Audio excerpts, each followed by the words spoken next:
ESPN, the world's leader in motorsports coverage, is pleased to welcome you live to the world's largest and fastest stock car facility, the Talladega Superspeedway.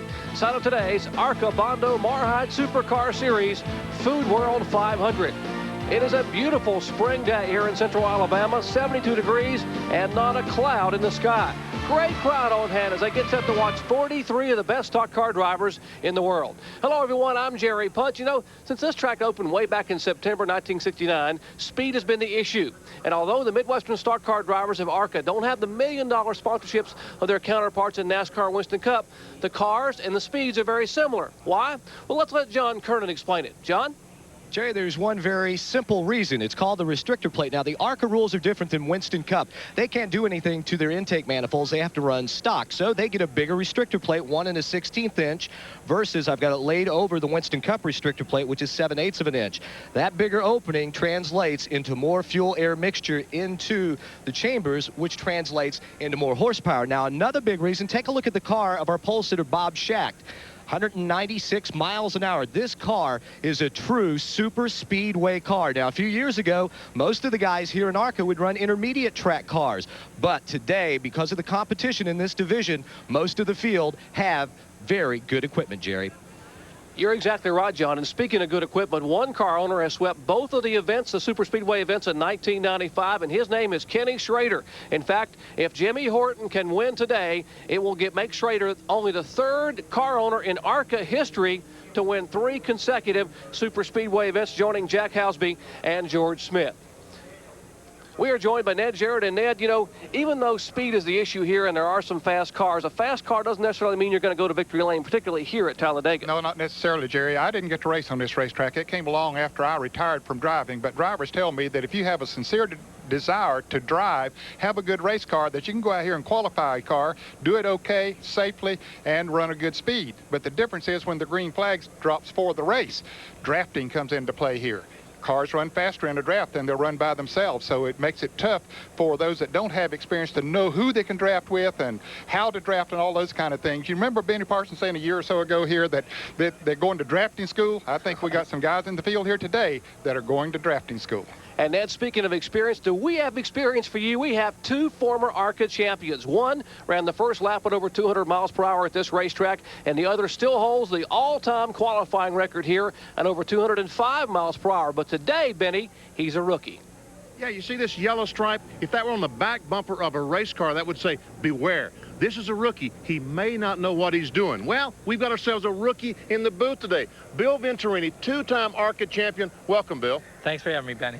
Why is ARCA, do we see so many newcomers, young guys, running the ARCA series? Well, ARCA is the only professional racing series that allows a rookie to compete at a super speedway, and they can do it at a fraction of a cost of a Winston Cup race. But do rookies scare you just a little bit? Well, you know, every veteran here was a rookie at one time or another, and I remember when I was, and I appreciated that opportunity that I had. Now that I'm the veteran, I'm very skeptical about racing with the rookies. And you've got a 19-year-old son, Billy, who wants to be a race car driver. A couple of years we won't see him at Talladega. Does that pose a problem for you? No, I'm very appreciative that he'll have the opportunity to compete here at Talladega someday, and we're looking forward to it. And, you know, we've got a young guy in the pits that his very first race was an ARCA race. And, Kyle Petty, you did pretty good, didn't you? Yeah, I can't complain about it. First race, first win, never run another ARCA race, never had another ARCA win. Should have stuck with that series, I think, when I look back on it. But I tell you what, we were really, really fortunate. Went to Daytona that year. They just paved the racetrack. Goodyear had just come out with a great tire.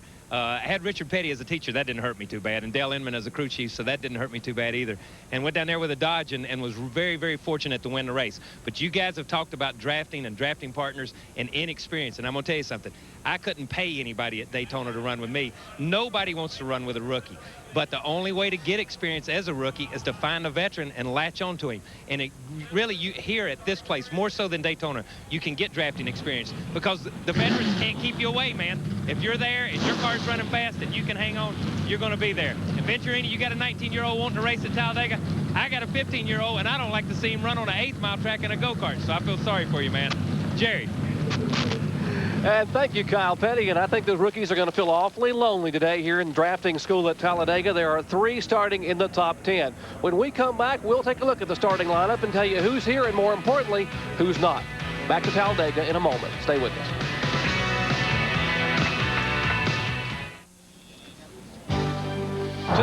Speed World coverage of the Food World 500 being brought to you by Suzuki. Your Suzuki motorcycle and ATV dealer has the ride you've been waiting for and the financing to get it. By Quaker State, the intelligent oil for longer engine life. And by NASCAR 94 Year in Review. To order, call 800-71-NASCAR. We told you this would be an interesting season in ARCA. The youth movement very critical, and then here's why. The Killer Bees, a ARCA veteran's not in the field. Bill Venturini, who was a rookie, not anymore, now making a broadcast debut with us. Bob Keselowski off-roading some of the truck series in a Dodge, and Bob Brevak, former series champion, not in the starting lineup. And how about the point standings thus far? 2 events. Now, this is a little bit deceptive because some of these guys will not run the entire series. Next week, they go to Pensacola. Mike Wallace won't be there. Neither will Gary Bradbury. Andy Hillenberg will run the entire series. Frank Kimmel, if he gets sponsorship, well, and so will Kenny Allen. Take a look at our Suzuki starting grid. 43 cars will start it, and there's the pole sitter who was at Daytona. Sat on the front row down there, had problems, but Bob Schacht again starts on the front row for the second time in 1995. Young man on the outside pole from Hueytown, Alabama, Doug Reed. See Jeff Purvis, Mark Thompson, Harris Devane, Jimmy Horton, old Jimmy Horton out of New Jersey. And Gary Bradbury and Ritter starting in the 4th row. As you look at the rest of the starting lineup, 43 cars in the field, a number of rookie drivers, and we've got a veteran with us here. 2-time ARCA champion. You just heard from Bill Venturini. And Billy, you came so close a number of times to winning this race, and usually it was inexperience on someone else's part that caused you to have problems. Well, I'm a bridesmaid here at this racetrack, and I really look forward to winning a few races here. But this is going to be an exciting race. You've got one of the fastest cars on the front row, but you've got a real fast car starting last, Tim Steele. I think he's going to be something to watch from the back of the pack. Bill, I know that you're old, but do you remember your first time here as a rookie, just how nervous you are right before the green flag? About as nervous as I am right now in the booth here with you, Benny. Are you a little nervous? Yeah, I am. It's not too bad. Feel free to smack him if you want to. If he starts calling you old. But I'll tell you what, 1 lap to go. We'll be under green next time by. You know, Bill, Benny and Ned said that they never got afraid in the race car because you really don't see the up here in the booth. When you see how close they are, it can almost scare you to death. I mean, are you prepared for what you're about to see? It looks worse up here than it does from behind the wheel. I was watching them practicing yesterday, and it doesn't, when you're in the car and you have control over what you're doing, it doesn't look as bad. When you're sitting up here in the booth and you see how close everyone's running, you wonder, how do we do it? But when you're in the car, it's kind of just natural for us. Take a look at our race analysis today for the Food World 500. It's 500 kilometers today. That's 117 laps around this 2.66-mile facility. Race record 173.947 miles per hour. Pit window, that could be close, 40 to 45 laps. The purse over $164,000. Glad to have you with us here for this Food World 500. Third stop on the 21-race, $2.5 million ARCA Supercar Series Tour. See that new pavement there? Remember, that was grass just a couple of years ago. It's newly paved this time. That's where Rusty Wallace did his flip down there a couple of years ago. That's where Mark Martin went down through the guardrail. They have paved that to try to get the car slowing down going through that grass. Take a look at our track description here, Ned. Of course, it's a 2.66-mile oval. Front stretch is 4,300 feet. The back stretch is 4,000 feet. The banking in the corners is 33 degrees. On the front straightaway here is 18 degrees, and the back straightaway is banked 2 degrees. And for those of you who compare this racetrack to Daytona, which is 2.5 miles around, it is banked 31 degrees. This is 2 degrees higher than Daytona. In-car cameras today. There's the man who won at Atlanta in the second race of the year, Jimmy Horton, driving the Ken Schrader-owned car. Mike Wallace, a 2-time winner a year ago in the Klossner Furniture Industries Ford. And Gary Bradbury, the 1994 Rookie of the Year in ARCA competition after 4 poles and 3 wins a year ago. There we see the pace car bringing the cars off turn 4. We're going to see the green in just a moment. Today's field, 13 Fords, 23 Chevys, a couple Oldsmobiles, a Chrysler in the field. That is Mark Gibson, 4 Pontiacs, 3 provisional starters. Great field, great crowd on hand. Glad to have you with us for live ARCA competition from Talladega Superspeedway.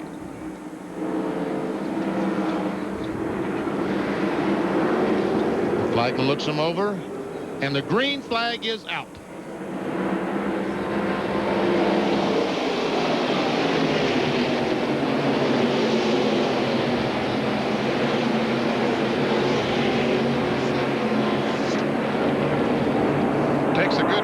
get these cars really wound up with the restrictor plates.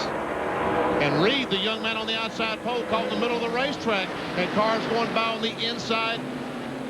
He's back to 5th spot, 6th spot right now as Jimmy Horton pulls alongside. That's Horton in the blue and white 52. That's exactly what Kyle Petty said in the open. No one's going to want to draft with those rookies, Bill Venturini. That's what's looked like. That's what's happening with Doug Reed. Well, when I had talked to Bob and Michael earlier, I knew that they were going to try and hook up together. It almost looks like Dougie's got a problem here. The car's slowing down. And it's smoking. The car is smoking. Gotta wonder on these restrictor plate tracks, you can burn a piston in a heartbeat, and he is coming down pit road. What a tough break for the 20-year-old driver, Doug Reed from Hueytown, Alabama. Grady Humphreys and crew will be there to work on that long Lewis Ford, but his chance at victory or even a good run are over as he coasts now down pit road at the end of lap 1. Heartbreaker for him, Jared, to have to, on the very first lap. Of course, he is scheduled to run the full ARCA circuit this year. But I think you hit the nail right on the head, Jerry, when you said he might have burned a piston, because on the parade laps is a prime place to burn a piston because you're running that part throttle. And when you do that, always susceptible to burning a piston. Being a rookie, I'm sure that Doug Reed might have had a problem with it. Looks like is that Tim Steele moving up. Tim Steele, who won this race a couple of years ago, was a 1993 ARCA Series champion. Started, as you said, Bill Venturini, shotgun on the field. They blew the engine. The only engine they had was a Robert Yates motor. They had to go and borrow one or buy one from Ernie Elliott, and man, he is on the move. Yes, he is, and that's no big surprise. That car is always fast. He has experience on these type racetracks, and he is passing them as he comes to it. Let's check into pits with John Kernan. Well, guys, I talked to Tim Steele on Thursday after they broke the motor, and he was telling me that wasn't the big concern. The big concern was his left knee. He blew it out, taking trash out a few weeks ago, had it operated on 3 weeks ago. The doctor told him to stay off of it for 4 months, but here he is at Talladega. In fact, after blowing the motor, his knee was hurting so bad, he told me Thursday he was thinking about just putting the car in the hauler and heading home. But it looks like now he's determined to make his run toward the front. Now let's go down to Doug Reed's pit and Kyle Petty. Well, we're following Doug over into the garage area. They pushed the car over here. He said, his crew chief said, that it just broke. Hey, it's like you guys said. It's so easy to burn a piston on one of these things, but let me tell you something else. It's so easy to forget to shift in one of these things, too, in the excitement of a race. So you never know what happens with something this early. We're going to try to track him down, get him on a tube so everybody will know, guys. While we watch this battle, I'm wondering if the moral of the story about what John Kernan was saying is, guys, don't take the trash out. Dangerous. That's got to be it. Yeah, is that what you tell Martha at home? I can't take the garbage out, I'll get hurt? I will, yeah. Great battle on the racetrack. 10th, 11th, and 12th, 11, 31, and 3. That's Andy Hillenberg, who won the race in Daytona, the season opening ARCA 200. He is in the car number 11. And that's Mark Stahl in 32, right directly in front of Andy Hillenberg. Kenny Allen in car number 3. And we have a spin. Caution coming off of turn 4, right at the entrance of pit road. And it looks like it's Brad Smith. It is the 06 car of Brad Smith out of Oxford, Mississippi, the Neil Cole Pontiac. And that thing's on fire. And he is hit hard, Benny. Apparently, he has torn loose a fuel line, or there has something burning in the engine compartment, and he has yet to climb out of the car. Now the safety crews and some of the race crews are there with Brad. That fellow there is with the jet that's dragging him out. He's with the Derek Colt main and tail team. We see the uniform. It's old Kenny. And Brad said, let me out of this thing. We can see he is okay as he walks away. Oh, they're making pit stops. The cars are coming by, so that's why the inspector was saying, look, get out of the way. It looks like we have someone else that wrecked in the corner. Another car has come to rest on the That's Steele. And that is Steele's H&S Dive Ford. And you saw he was making a move to the front in a hurry, and his car heavily damaged as he gets the window net down and tries to climb out. That's what the fireman was telling the other guys. Look, we got a car spinning. Get out of here. Now they're going back to work and put the fire out. John Kernan, what's going on down there? Bob Shack just radioed in and told his crew that in turn 4 there is just a lot of oil. So apparently very slippery going up there in turn 4. And so Tim Steele got in the oil and around he went. There's a young man that evidently blew the engine or blew an oil line off. Let's see if we can see anything. We see him smoking back right at the top of the screen.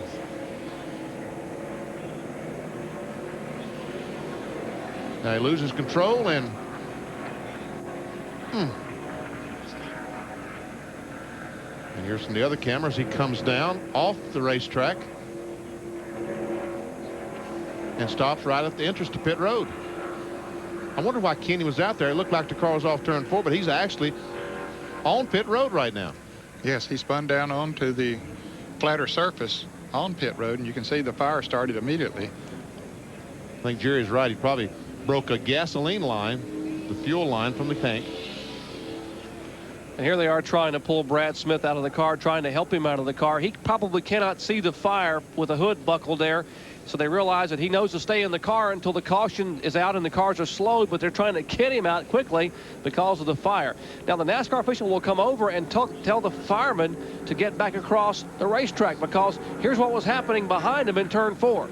And see, there's the other cars, more cars spinning besides Tim Steele. Yeah, that's Randall Ritter spinning right down pit road also. They had to get in the oil coming off of turn 4 after the blown motor. And Tim Steele almost hit the fire truck that was moving down in the grass to get to the aid of Brad Smith. Wow. Caution for the first time today here at Talladega Superspeedway. An incident coming out of turn 4 involving a couple of cars, primarily the blown engine of Brad Smith. Back with more live action after this.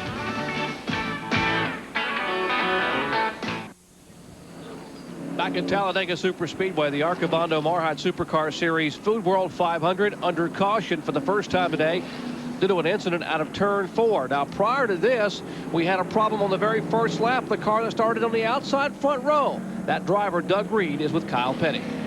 I'm here with Doug Reed.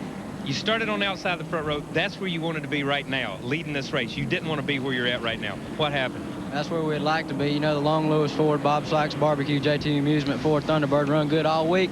We sit on the outside pole. We had good intentions. I think we could have finished good. The car never come up to speed. It started smoking. I was just shuffling, trying to get everybody out of everybody's way. The motor broke. We don't know what happened to it yet, but sad to be out of the race. But we showed him we was here anyway. He definitely showed him his here. He climbed out of the car, and I asked him, I said, how old are you, 12? He looks 12 years old to me. Benny, I'm getting old like you guys in the booth. Back to you guys. Now, that boy is not a rookie, because what did he do right, Bill? Oh, he definitely hit every sponsor that he had to in that interview. It's a good thing Paul Revere didn't have a sponsor on his ride. We'd all be speaking proper English right now, because he would have never told anybody what's going on. Let's look at what happened here again just a few moments ago. Here's our speed shot, our stationary shot as the car spins. Gets in the oil, comes up, and smacks the wall. It's Brad Smith. He spins by, continues on, goes down pit road. See the roof flaps come up on that to keep the car down. Now, there's oil on the racetrack. Now, while this is going on, there's oil now on the track from his blown engine. Here's what's happening behind him. There we see the 16 car and Randall Ritter for all of a sudden just turned left, spun out. The 16 car is Tim Steele. Now let's look again with the speed shot, this time with natural sound. Take a listen.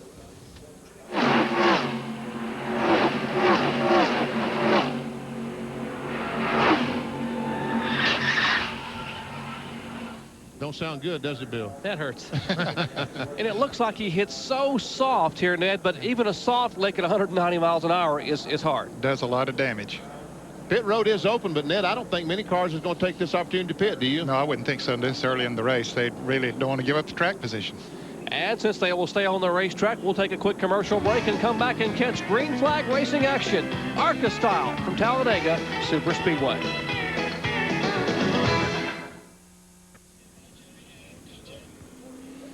Here at Talladega Superspeedway, you know, it gets pretty warm here even in May, but in July it can be incredibly hot. Now, a new innovation is the subject of today's Track Fact, what every driver would like to have. It's called in-car air conditioning. Take a look.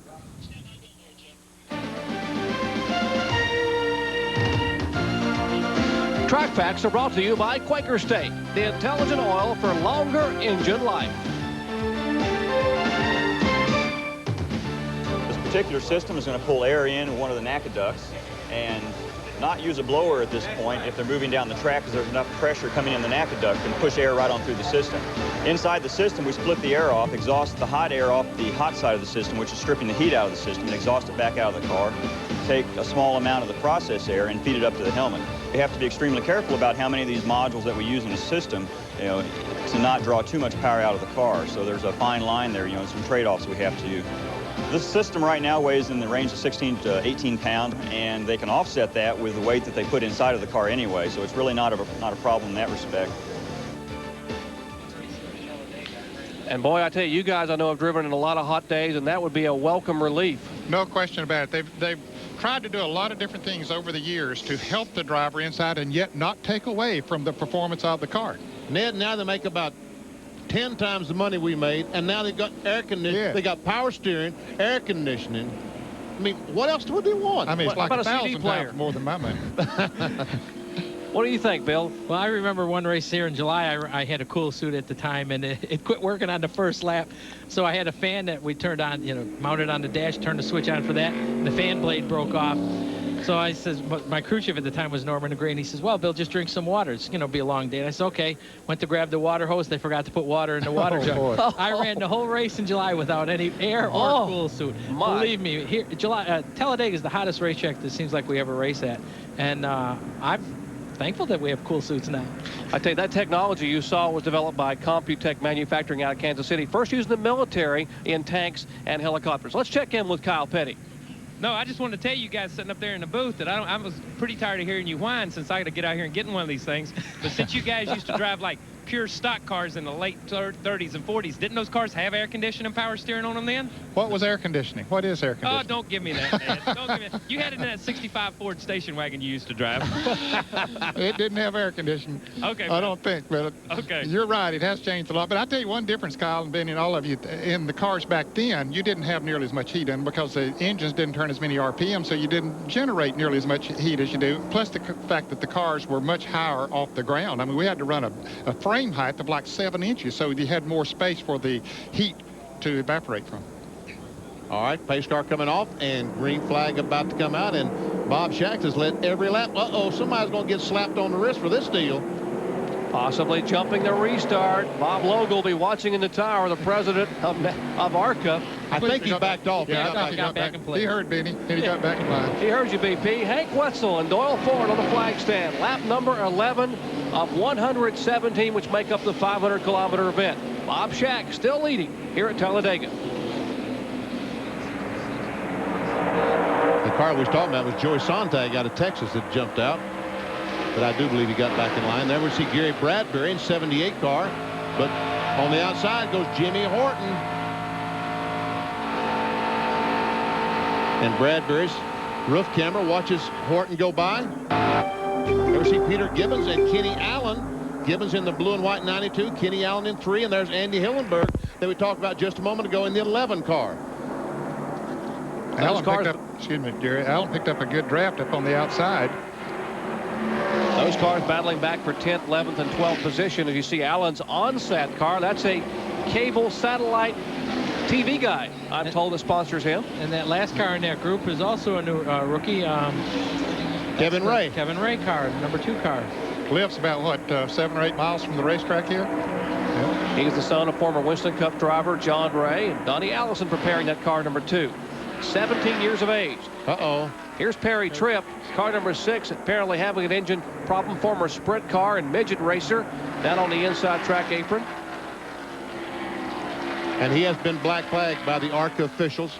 Evidently was smoking severely enough that in WW Transport automobile. And look at this gaggle of cars coming off turn 4.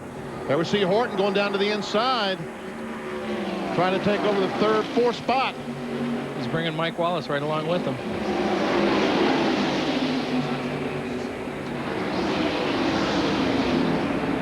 We see the blue and white car is Jimmy Horton. That's Harris Devane, the red and white car on the outside.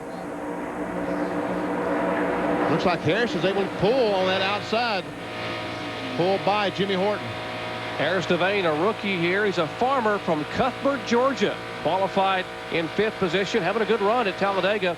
But speed and horsepower are so critical here as you're riding along now with Mike Wallace, the Klausner Furniture Industries car. And old Paul Kenny Allen has lost a lot of distance. Evidently someone moved him up the racetrack. He had to get out of the throttle. When that happened, back he went. That's Bob Hill in 46 car now on the outside of Jimmy Horton. Horton's got himself caught down on the inside there. No one drafting with him, and he's losing positions. And Jimmy Horton could become the all-time super speedway win leader. He has 8 right now, and he's tied with the late Grant Adcox right now. Now you're riding with Jimmy Horton, the Ken Schrader owned Timmy Cahuth prepared brand new Chevrolet Monte Carlo.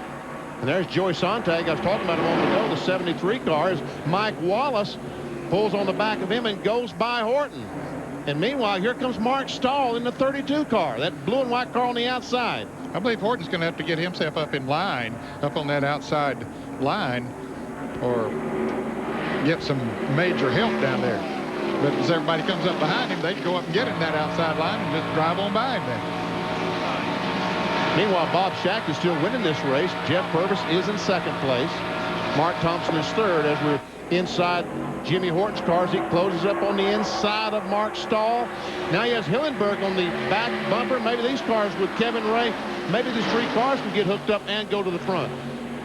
Well, we'll see how that'll work. Kevin Ray doing a good job there in the 2 car. How old is he, Ned? 17. He's a junior in high school in East Avoga, Alabama. Mark Stahl in the car number 32 registered his best ever ARCA finish coming in Daytona in the season opener. He finished 8th down there, had a pretty good run. Built his own race cars and his own motor in the shop in Savannah, Georgia. See, Ken Allen's caught back up to that group in the onset car.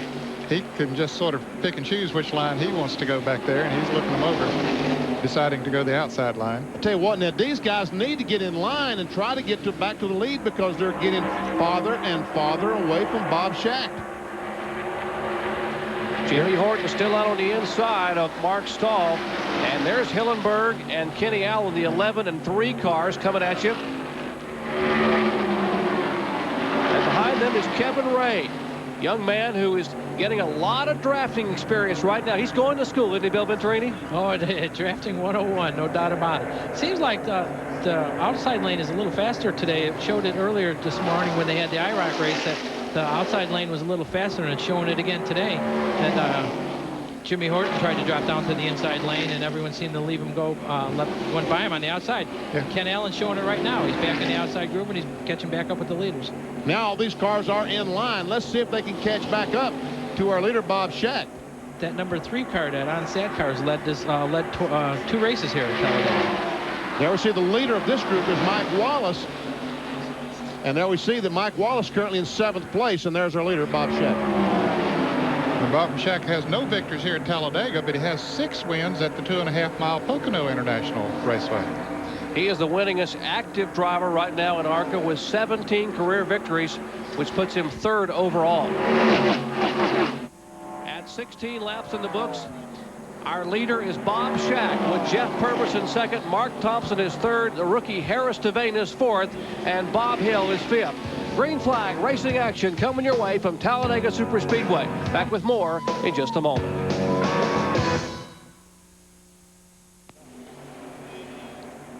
Back at Talladega Superspeedway, a new leader here just moments ago. Jeff Purvis, who won the race last year, took the lead, and the car that was leading right side of your screen is slowing down, and another contender is on pit road. Jimmy Horton's car has slowed, and John Kernan, headed toward you.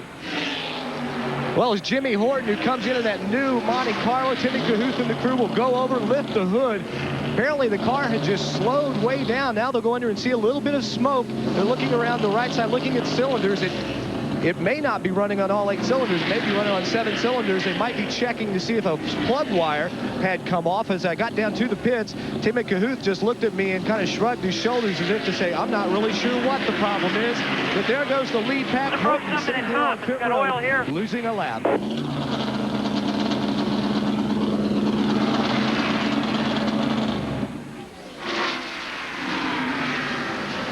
Shut her down.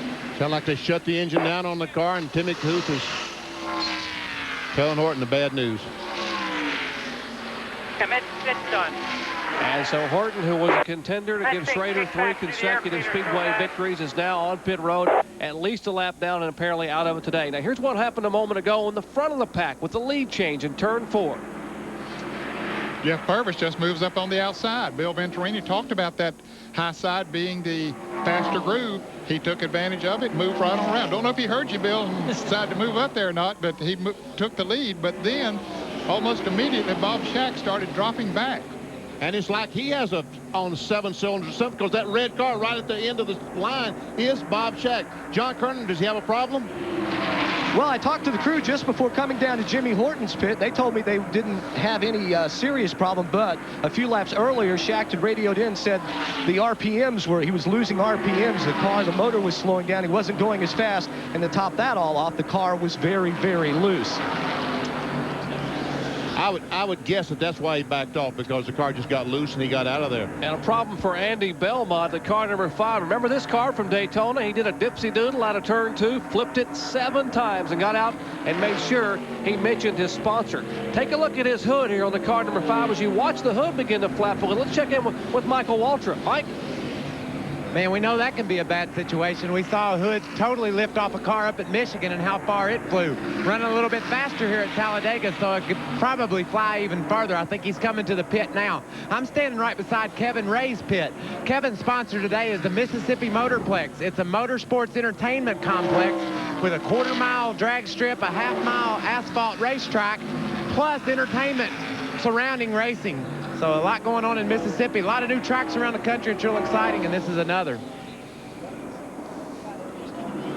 There's Kevin Ray that he's talking about, that white number 2. Peter Gibbons in 32, the blue and white car. That's Andy Belmont.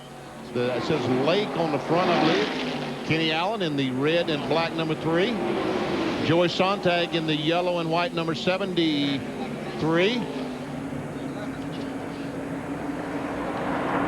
And Kevin Ray has had a very interesting week here. He has been followed around by the folks from Scholastic Sports America. And coming up on May 15th, you're going to be able to see Kevin Ray up close and personal, how a young man who is just a junior in high school at East Alabama High School in East Tavoga, Alabama, his life and how he got to be a super speedway superstar even at the young age of 17.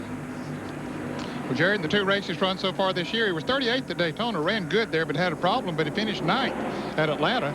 So the young man is learning pretty quickly. I tell you what, Bill Venturini, if Billy was in the middle of that mess, you'd be nervous, wouldn't you? Oh, no doubt about it. I mean, Jeff Purvis is pulling away and kind of leaving everyone right now, but that second group of cars, there's what, 15 cars running in one group? That definitely make me nervous. As they go by, lapping by other cars, ever see our leader, Jeff Purvis, right at the very top of our screen.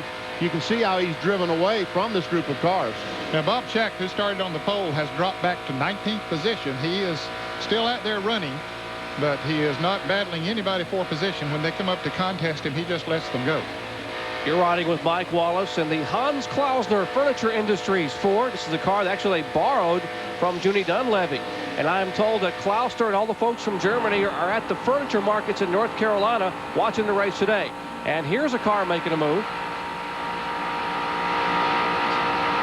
That's Gary Bradbury that we're looking out the back window. That's looking back at Wallace, and here's Wallace looking ahead at Gary Bradbury. They are running nose to tail in 4th and 5th position. Speaking of Mike Wallace, he's had 2 good runs so far this season in the ARCA Series. He's finished 3rd at Daytona and 2nd at Atlanta. And who knows where he's going to end up today in Talladega. He's running pretty good. Change of position as Wallace will make the move inside of Bradbury and take the spot away. Bradbury, remember, led the most laps on ESPN here at the season opener in Daytona. There's the car number 78 riding on the high side of your screen. Speaking of Gary Bradbury, I know he's a good drafting partner because in Daytona, the first race of this year, me and him had made some arrangements to be dancing partners, so to speak, for the beginning of the race. And it showed, you know, he's a good guy to race with. There's 3 abreast.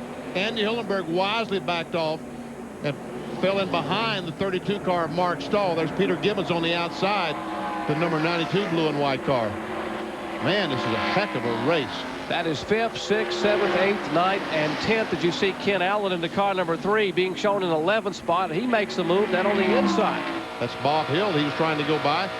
Meanwhile, this is the 90 car once again trying to go by Gary Bradbury. Didn't we just see this a moment ago? Is this a replay? Guess not. As you said, Bill Venturini, that high line seems to be the way to go. As you saw a little bit ago in the IROC race, and Bradbury just drafted right on back by Mike Wallace. That's really unusual here because all the years I've raced there, it always seemed that the inside line would be a little faster, especially going through the tri-oval, but it seems like the outside lane today seems to be a lot faster. And there we see Andy Hillenberg in 11 and Kenny Allen in the 3 car trying to get on the inside and go by, but you're right. No one could just pass on the inside today, Ned. They get down there and they keep losing spots. Yeah, it's a little surprising because most of the time on this racetrack, if you got a car that really will stick down there, which on this racetrack is not that big of a problem to get it to stick, but maybe it's binding them up a little bit or something and losing RPMs, and you're right, they're just not able to pass. The IROC race that was held just previous to this race, all the cars ran right on the outside guardrail, right up next to the fence. And, of course, Dale Earnhardt won that IROC race in an exciting finish. Last lap, as always, in the National Race of Champions competition. What a great one. They had the fans on their feet for that one, as they are right now. And you see Mike Wallace now. What's he signaling there, Bill? I think he's telling somebody to come on with him. As we see Harris Devane. He wants to get to the outside lane and then hook up with Harris Devane because it seems the outside lane's the way to go. And Harris Devane lost the second spot just a moment ago to Mark Thompson. There we see Thompson in that black car. That is our second place runner right now. And Garrett Bradbury contesting Harris Devane for third. And as these guys do all of this great racing that we're seeing here, Jeff Purvis is just driving away from it. Let's check in the pits with Michael Waltrip. Mike? That car that Jeff Purvis is driving is engineered and worked on by Runt Pittman and the guys that built the car that won the Daytona 500 in such dominating fashion. Even when that second pack of cars were lined up in a draft, Purvis just motored away. If I was Sterling Marlin, I'd be standing on top of a truck right now grinning. He wins this race tomorrow. It's worth over $300,000 to him right here, and then maybe $1 million next week, or at Talladega, or at Charlotte, or somewhere down the road. $1 million waits for him. Kyle? I'm standing here with Jimmy Horton. You won in Atlanta. You were getting ready to set a record for Kenny Schrader. All he needed was to win this race. What happened, man? Yeah, we had the motor go sour. You know, it just didn't feel like it was up to snuff when the green dropped. You know, we couldn't run by ourselves like we did during the week. And, you know, maybe we were just a little overconfident and thought we had more than we did. But, you know, the car run good all weekend. You know, something must have happened with the air or something. It's the first time we run to Monte Carlo. We're not real used to it. So we'll learn for the next one. We're going to go get him at Michigan. Well, maybe Schrader should have brought his old car back and let you drive that one instead of running this new Monte Carlo or something. Sitting in the truck. You know, we were debating after the first round. We qualified 6th. Kenny said, well, let's take the old one out now. But, you know, that's the way it is. You know, I'm heading back to Middletown, New York tonight to run a dirt race, so we're going to have fun. Well, like you said, Schrader will be back to try to set another record, and so will Jimmy. You guys? Jimmy said, if I win this race, I got to hustle to the airport. I got a private plane waiting to get me to Middletown for dirt racing. He said, what a difference. As they scramble all over the racetrack, laps continue. Exciting ARCA action here at the world's fastest stock car facility, Talladega Superspeedway.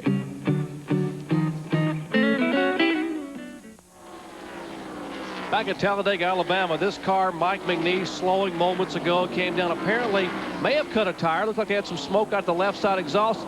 How are you seeing this car from above when you're getting this great shot, courtesy of the fine folks of the Family Channel Blimp, currently in the area as part of its 1995 nationwide tour dedicated to promoting the power of family by using the blimp to support charitable organizations involved with the special needs of children and families. As always, thanks to those fine folks from Family Channel bringing us these great shots from high above Talladega Superspeedway. There we see the Talladega Superspeedway, 2.66 miles in length. And Benny, that big lead that Jeff Purvis had a little bit ago seems to be evaporating. Those guys have sort of hooked up in single file back there. They're not racing like we saw them a little bit earlier, and they're gaining on him. Yeah, that's the good news, bad news. The good news is they're gaining on the leader, Jeff Purvis. The bad news is the fans aren't entertained with those 2 and 3 abreast. Yeah. There we see the leader, Jeff Purvis, the red and white car right at the left of the screen, and there comes Mark Thompson in 66, the black car. And you're right, Ned, only a few car lengths separating the 2 right now. And folks, you can see the effect of the draft now. The closer they get, the more effective it is. But they've been able to pick it up for the last several laps and just run up on him like if they had 100 more horsepower. Feels that way, doesn't it, Bill? Oh, when you get in that draft, you really appreciate when you have a good race car and a good motor. It just kind of sucks you right back up there. And I know how Jeff feels. He's sitting out there kind of like a sitting duck here waiting because there's nothing he can do about it. Once you get 3 or 4 cars in a line, they're faster. Well, he's sitting there running wide open. That's all he could do. And we are told that leader pit stop should be coming up momentarily. Watch for Jeff Purvis as you look at the field summary to see where your favorite driver is running or who is out of the race, as it were. There are 20 cars still on the lead lap with the final car number 31, Randall Ritter, as Purvis now is slowing, and we heard he may be coming in. And all these cars are going to come with him. And then, is this not too early? 32 laps? It's earlier than we predicted. That this will be their 36th lap as they come around now. We thought they'd go 40 to 45 laps, but normally on the first pit stops, they don't go as far as they would a little bit later in the race. These guys are just terrified they're going to lose the draft of Jeff Purvis. That's why they're coming in. They can run farther, but they're terrified of losing Jeff Purvis draft. And from high above, you saw that Family Channel blimp shot. Let's go to the pit road and John Kernan. And there's a crash out in turn 4 as Purvis comes in. They will not do anything work to the car. He takes off, but Bradbury will take right side tires. Right, Purvis left without taking any service. Bradbury is in for right side tires only. And the wreck is still going on. There are still cars spinning and sliding up out of turn 4, at least 7 or Here maybe 8 comes another cars. car awfully fast. As traffic coming through, and there's a lot of debris up there, and one car up against the outside wall, and they're trying to get these cars slowed down. They are too wide now. There is Joey Sontag coming by as the field now slowing out of turn 4. That's Andy Belmont's car number 5. It's come to rest against the outside wall. He had that horrific crash in Daytona back in February. Here we see Jeff Purvis, all these cars coming down. There's Mark Stahl stops and pits. Jack goes under. The 90 car, Mike Wallace stops. Jack is going under. And now Jeff Purvis starts to stop, and the crew starts under there. And someone says, no, no, no, no. Caution, caution. Go ahead. And, you know, there's another advantage of pitting all the way down at end of pit road. They hadn't had time to start to work on that car. They said the crash is going on, so they shot him right on out. And here is that crash, really big time. There we see Andy Belmont in the 5 car. Henry Wallace just got hit really hard by Randall Ritter there. Randall Ritter, the windshield flew out as he backs across there. Ooh! Who is that? The 19 car? Car number 19 involved. Another one of the rookie drivers. I saw Mark Gibson up on the inside retaining wall in the number 7 car. The 19 is Rob Smith out of Destin, Florida. Mark Gibson involved in the Chrysler LeBaron, Charlie Newby's car. There we see 62 going by spinning. You see Bob Dodds was involved in that wreck too. John Todd. Is that the black? Is that black car with the yellow, the red numbers? Is that 19? Okay, that is Rob Smith. And here is from the speed shot with the natural sound of what happened here just a moment ago.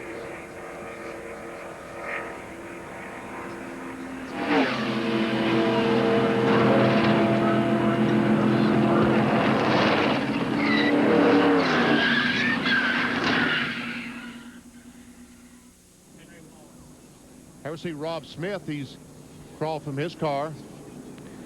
That's as the leaders will come in. The pits are open, and all that debris still up out of turn 4. At least 6, maybe 7 cars involved as the field now will dodge their way down through that debris and wrecked car as they will head down pit road for their second pit stop. Actually, it'll be their first pit stop for many of these cars. The leaders are beginning to make their first stop as we're under caution for the second time today. Jerry, I believe even those other cars had started to work on them. They perhaps just changed right sides, and I believe they got back out and maybe stayed in the lead lap. Let's go to Kyle Petty. Kyle? I'm here in Mark Thompson's pits. They've changed right side tires. They've changed left side tires. He put 2 rounds of wedge in. That's why they're just now getting to the left side tires. But basic pit stop. You know, these guys are in and out. Some of these guys used to work with Bill Elliott, so they're a good crew, guys. Kernan, down to you. Jeff Purvis is in. They were going to change just right side tires, but they waved him out as soon as the caution, as soon as that wreck happened in turn 4. As you see, Kevin Ray has already left the road. It will be a 4-tire change now for Purvis. Gary Bradbury took on right side tires. He stayed in the pits, did not lose a lap. He will take on left side tires now. Left side's going on now for Jeff Purvis. The lug nut's being tightened. He's already got a full load of fuel. Purvis is down and away, and so is Bradbury. So pit stops, the order of the day. There is Jeff Purvis, who was about to make a pit stop and almost to his pits, as Ned Jarrett so astutely pointed out. He was all the way at the end of pit road when the crash occurred, and they said, leave, leave. As they whipped the air hose up, and he took off, and that saved him some valuable time. Yeah, if he had been pitting up in the middle of the pits, they would have already had the car jacked up. They would have been working on it. But as the 90 car. That happened to the 90 car, and I think the 30. There we see him carrying one of the drivers. That's Andy Belmont. Andy Belmont, yeah. He looks like he's talking to him. Evidently, he's banged his ankle or something. That's just speculation, folks. I don't know that. And here's Randall Ritter out of Franklin, Tennessee. He is coming. He is 48 years of age. Randall getting helped out of the car by did the I safety see crew here. The roof is.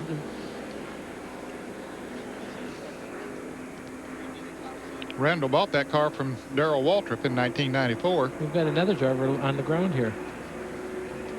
Hey, folks, when you hit at 170, 80 miles an hour, is that the tire, the right front tire jammed up? Is that someone else's tire, or is that his tire jammed up in the windshield of that car? Wow. Looks like his right front tire and part of the frame assembly has been shoved back up in there. As you said, this car he purchased from Darrell Waltrip, so thankfully it was built to the best safety specifications. The roll cage inside remained intact, and they have gotten him out. Now he is standing. Randall Ritter standing there with safety crews. Take a look once again at this incident, this last incident here in the middle of your screen coming up. There we see the green car is Henry Wallace. And here comes Randall Ritter. Right now is the impact. And the windshield is flying from Randall Ritter's car. Yeah, and he hit that thing hard enough with the right front. That was his tire that went back up in there. I mean, it knocked it through the windshield, back in the car with him. Man. So once again, some of the cars involved. Randall Ritter in the car number 31. Henry Wallace was involved. Rob Smith, Andy Belmont, Bob Dodds, and Mark Gibson. As you look at the Randall Ritter machine, Bob Shack is on pit road, and John Kernan is there. John? Jerry, the work just completed. Shaq got 4 tires, a major chassis adjustment in the left rear of that car to tighten it up. Randall Ritter is talking to the people as Rob Smith is checking on him. And here's a driver that he's waving apparently on the stretcher, and he waved to the crowd here just a moment ago to let everyone know that he apparently is okay. I bet that's Henry Wallace. Yeah, he's waving again. It'd have to be. Again, there he is. I shouldn't speculate who that is. I really don't. But I'm told by the ARC official that is Henry Wallace, as a matter of fact. So caution for the second time today here at Talladega Superspeedway for a wild incident out of turn 4. Back with more action after this. Stay with us.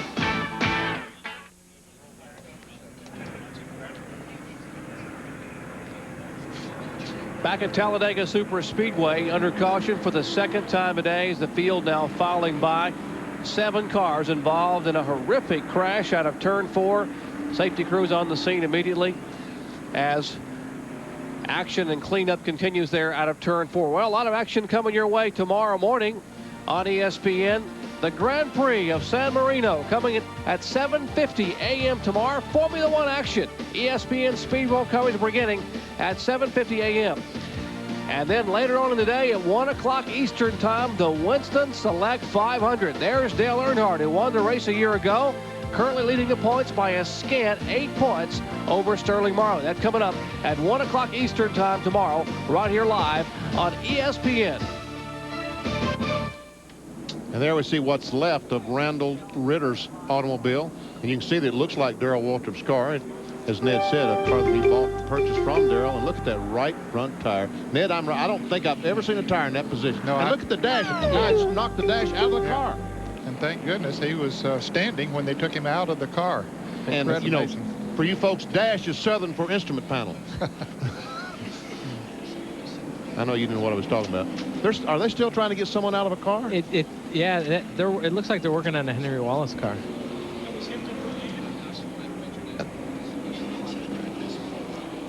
I thought that was Henry just a moment ago.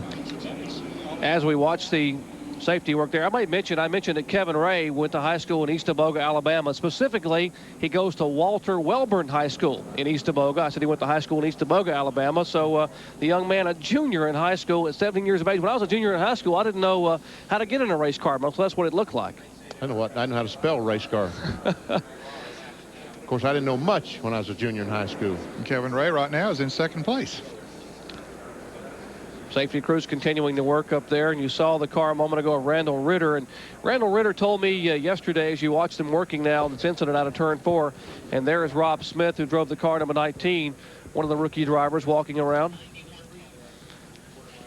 And we are told they're up there working and around the car number 91 of Henry Wallace out of Prospect, Kentucky, the Moncada Farms Chevrolet. And that was evidently not Henry that we saw a moment ago on the stretcher waving to the crowd. And now we see they have peeled the roof and roll cage back. Henry told me yesterday he wanted to carry a message for the folks in Oklahoma for the problems they've had out there, and in respect for them. I didn't see his car to see if he had it on there or not, but he said that was his plan. Henry's 32 years of age, involved in farm management, manages a farm, driving a Chevrolet Lumina. Let's check in with Kyle Petty. Yeah, Ned said that Henry was going to carry some decals and stuff. On the hood of his car, he had painted the outline of the state of Oklahoma, and he had a star indicating where Oklahoma City was. And he had planned today on donating 25% of everything he won here to the Disaster Recovery Fund for the United Way of Oklahoma City. So, you know, and he's had a sign on the hood right up under the, I guess right up under the stake where he had it said, "Our thoughts and prayers are with you today." And that was from Henry and his crew and stuff. So right now our thoughts and prayers are with Henry, guys. Exactly, Kyle. And you know that how important it was for Henry to be able to donate some money to Oklahoma. This would have been his last race as far as his competition for 1995. He told me he didn't think he'd run anymore because they're out of money. They didn't have a sponsor, didn't have enough money to be able to run at Pensacola or Louisville coming up. His best finish, a 9th at Pocono back in 1994. Once again, we're under caution for the second time today due to this incident up in Turn 4 involving 7 cars as they are spinning wildly here at Talladega Superspeedway. Back with more ARCA action after this.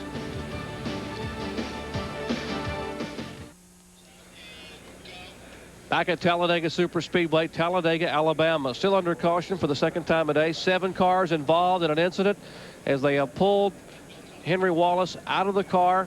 And they have been working feverishly. And Bill, the crews of these tracks are excellent now. Well, yeah, I firsthand know what Henry Wallace is going through because I had the same type of a wreck in Michigan back in 1989 when I broke my neck. But the safety crews at these racetracks are excellent.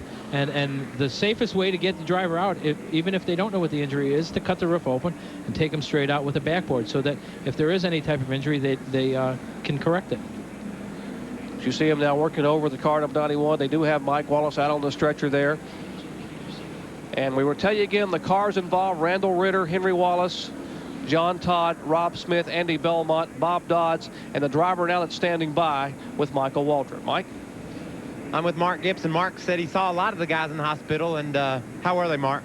Everybody was awake. Randall Ritter, he had a neck brace on, but, you know, it looked like he was awake and doing pretty good. Belmont left ankle was bruised. John Stradman, like bruised ribs or something like that, complaining of. John Todd was fine. And now I think that was the only ones in there when I went in. So I think everybody, those 4 are fine. What happened up there, Mark?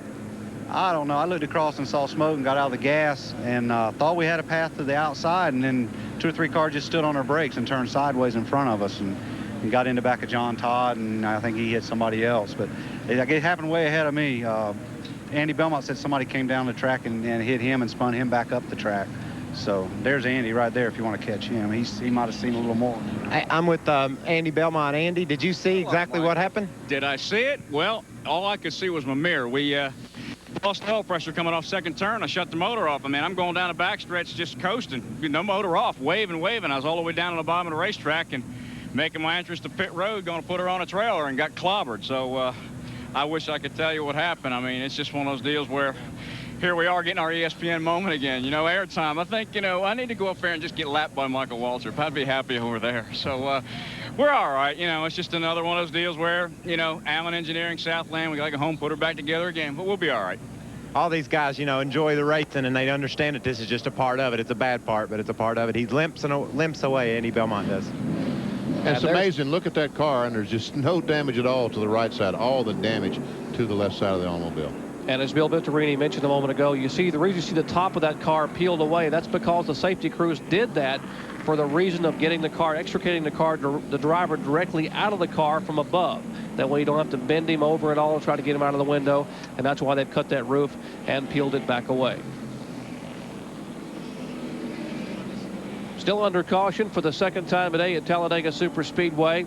The incident once again involving 8 cars, the number now we are being told. and they are Randall Ritter in the car number 31. Henry Wallace's car you're watching here being pulled away. The car number 62 of John Todd, Rob Smith in the 19, Andy Belmont, you just heard from the car number 5, the car number 7 of Mark Gibson, and this driver, John Stradman, who's standing by with Michael. Mike? I'm talking to John, and he's trying to explain to me what exactly happened. I think he might have been right there at the beginning of the wreck. John, what happened? Yeah, I seen the whole thing happen. We were going into 3 there, and the one boy came up underneath me and just kind of took the wind off my spoiler and just run me real high. And I was okay, but then the one car, I think it was the 31 car, tapped the 91, if I'm not mistaken, and he just came right on into me, T-boned me, and it just hit me in the wall head on. And just, I'm all right, honey. Kim, I'm all right. I love you. Just got the wind knocked out of me, and we're going to get some x-rays on my shoulder, but I can move it, and we'll be back for Pensacola next week. Well, that's good news. You don't got your shoes on. Is there something with that? They took them off in the ambulance, and then she started scraping my feet. Well, that's not a bad deal at all. Get a feet scrape with a stop at the hospital. I'm sorry to see you out of the race, John. Thank you, Michael. Appreciate it. And we might mention that's part of the trauma assessment, getting your feet tickled, as some of the drivers call. It's the Babinski test, where they check for your neurologic status, and a feet scraping, as John Stradman put it. Unfortunately, he's able to smile and walk away. One look again at what happened here just a little bit ago up in turn 4. It's hard to say exactly what happened. There's the 5 car in the middle of the racetrack. There's 97 Henry Wallace. And here comes Randall Ritter. He's going to plow into the 97. And once again, the 5 car there. We see Rob Smith in the 19. He was up on the outside wall. And I don't know who that car was that stalled. And the red car came along and banged it. Caution continuing at Talladega. When we come back, we'll have green flag racing in just a moment. Stay with us.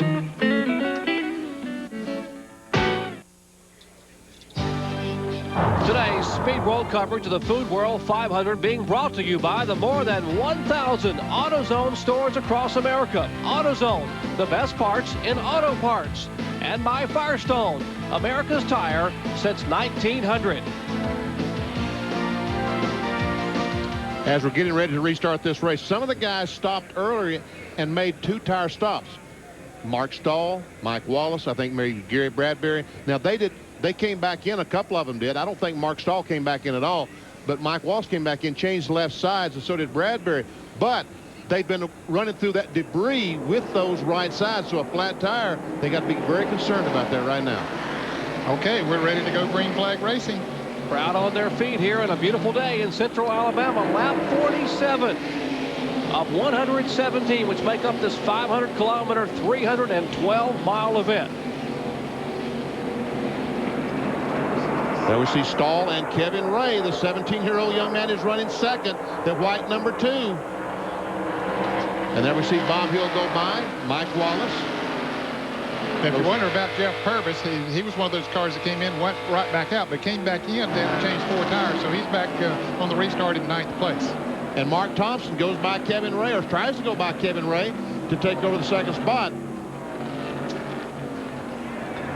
Ray hanging right up there in the draft on the outside, and we've already determined the outside groove seems to be the fastest one here today. At 30 car, Ron Burchett out of Walkertown, North Carolina, High Point betting car. He's 1 lap down, but he's running up in the lead pack here. I saw Jeff Purvis go by in the 1 car. And still Thompson and Ray side by side for the 2nd spot.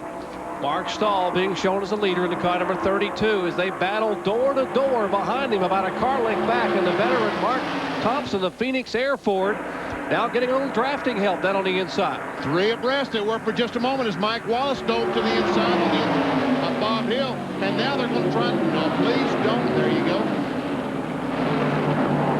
Kevin Ray right in the middle of the racetrack.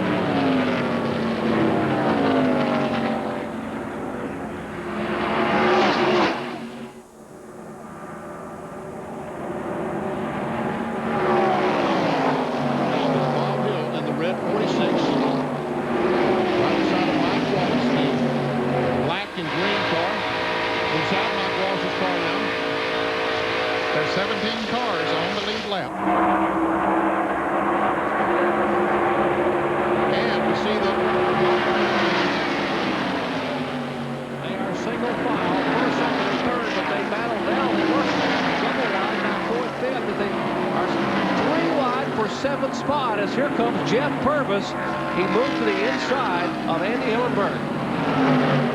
Boy, he had a run going, and he just floated right on by them before they got to the turn.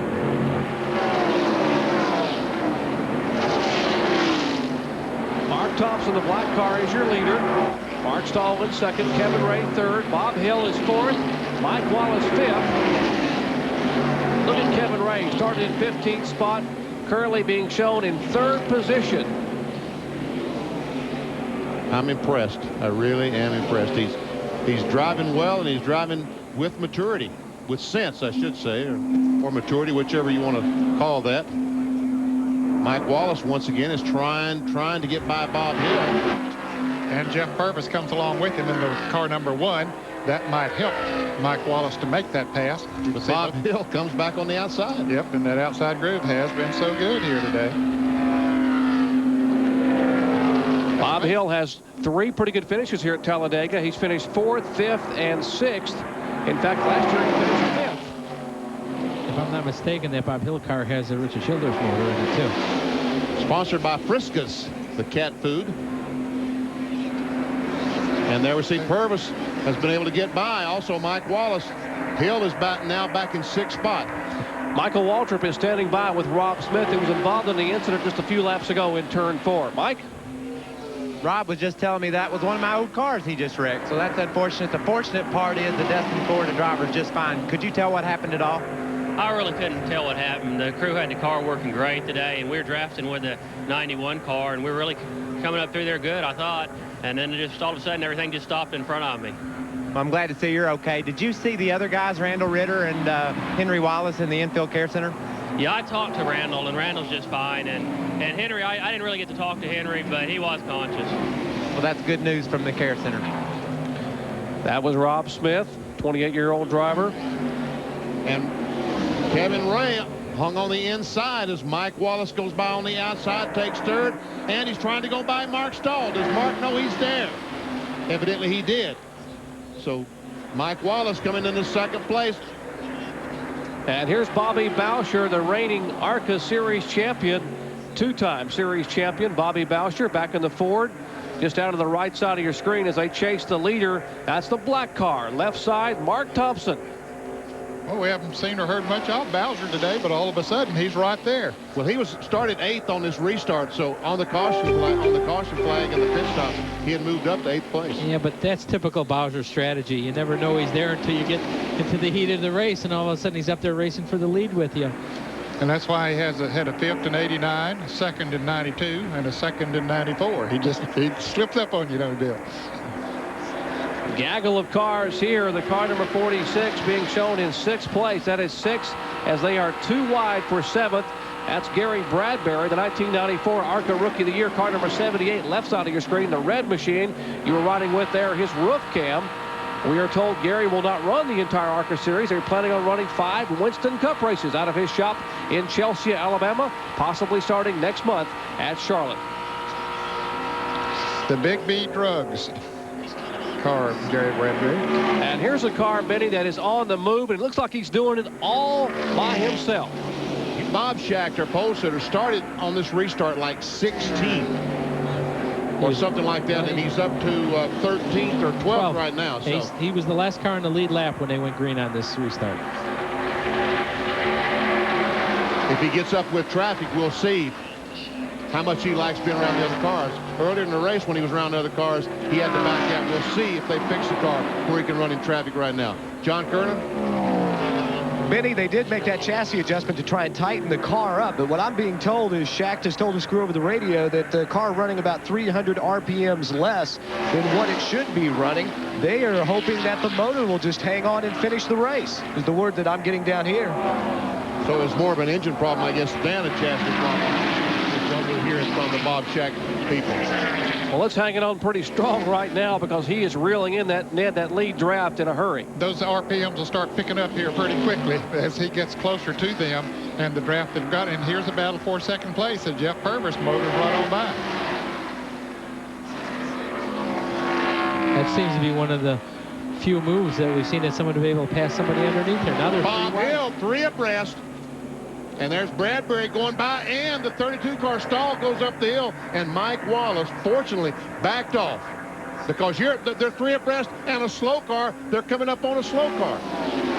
Harris Devane goes by. Wow. It's a good thing this is a wide racetrack, huh? Riding along with Mike Wallace. And he's right behind the 32 car of Mark Stahl as they go to the outside of Harris Devane, the rookie driver, down on the bottom of the racetrack in the red and white numeral car number 33.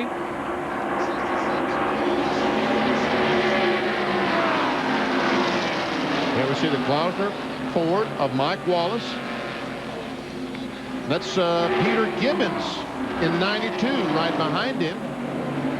That's NTN Bearings, the sponsor on Peter Gibbons' car. You can see how strong that 33 car is down on the bottom. That's Harris Devane, and I guess he's going to run every race this year and run for... Here we see Bob Shack that's caught Bobby Bowser and goes by, and Ned is like he's gaining on this group of cars. Yeah, he's picking up on them, no question about it. And I'm sure those RPMs in that engine have gone up some. It might not be the way that they would want it, but yes. He picks up that draft, those RPMs will go up. Now that's for 11th position. As you see the 75, that was our pole sitter at over 196 miles per hour as he is making a charge, trying to get up front and catch the lead car, which right now is Mark Thompson. Back with more from Talladega after this.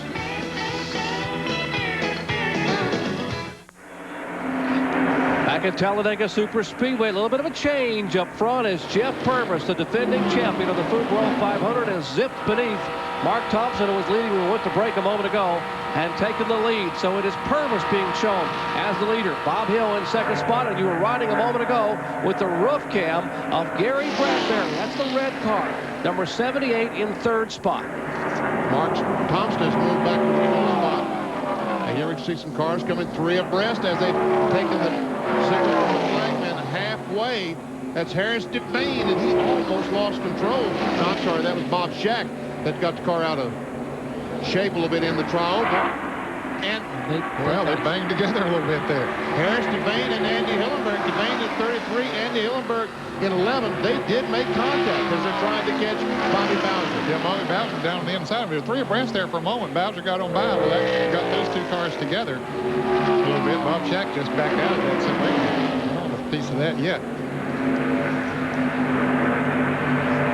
And you wonder if Shack maybe his car is not handling as well. Let's take a look at that again. We see Bowser down on the inside, and then we'll see the 33 car go up and just touch the 11 car. Well, you could tell that when Bowser, just as Bowser's car got to the front of Harris Devane's car, it kind of took the air off of his spoiler, moved his car up a lane, which caused him to hit Andy Hillenberg. You've got to think Andy Hillenberg's hard had to skip a beat a moment ago there. Bill Venturini with that kind of bump.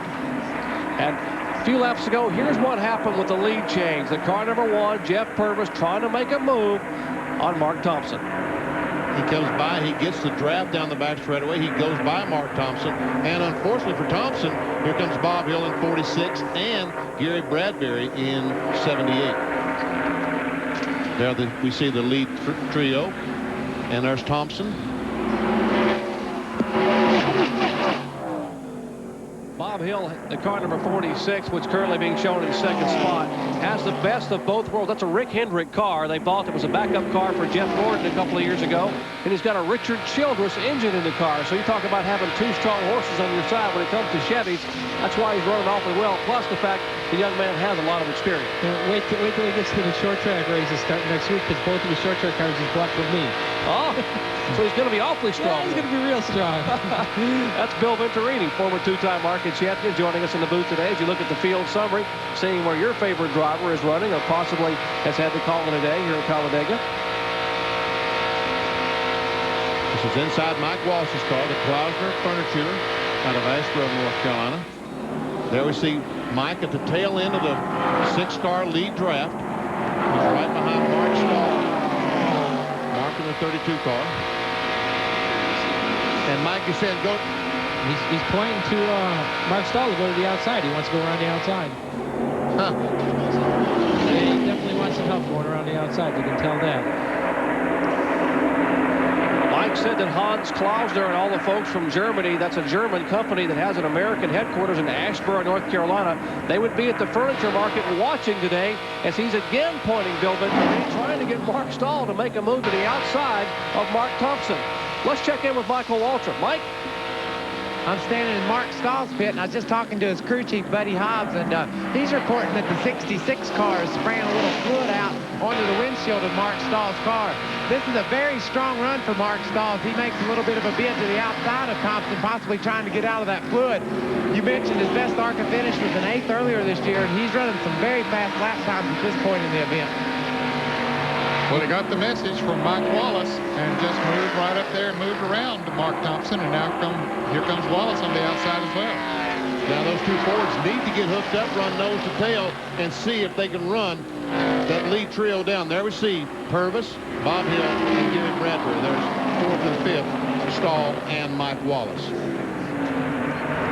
That's the front 3 cars right there. Just take a look at our AutoZone race recap. Jeff Purvis is our leader, has led 22 of 62 laps thus far. There have been 6 lead changes, 2 caution flags for 14 laps. The average speed 138.209 miles per hour. Our leaders, Jeff Purvis has led the bulk of the race thus far. 22 laps, continues to lead. Shaq, our pole sitter. Mark Thompson led 12 laps, and Mark Stahl 9. Out of the race, you take a look at some of the cars that have had to call it a day. A number having to go to the garage area due to that second caution flag of the day. As here's Mark Thompson. He may join them in the garage area as apparently smoke coming from beneath his Ford Thunderbird.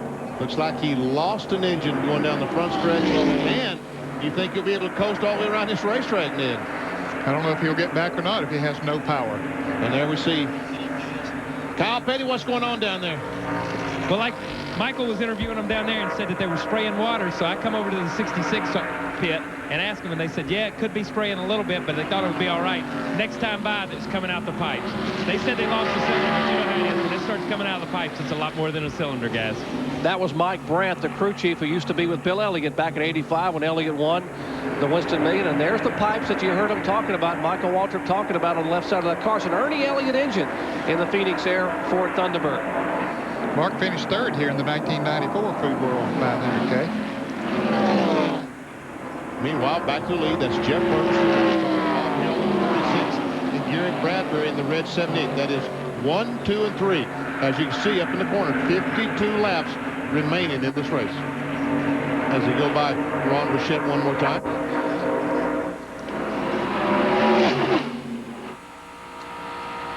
With Mark Thompson going to the pit area, there will only be 14 cars on the lead lap.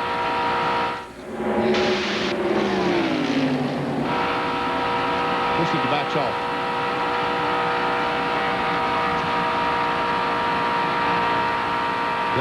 Doesn't sound like he's backing off the throttle at all. The sound you hear, that whine you hear, is the accelerator of the engine on this big beat Drugs car. Let's listen as he goes in turn 3 and just see if he backs off the throttle.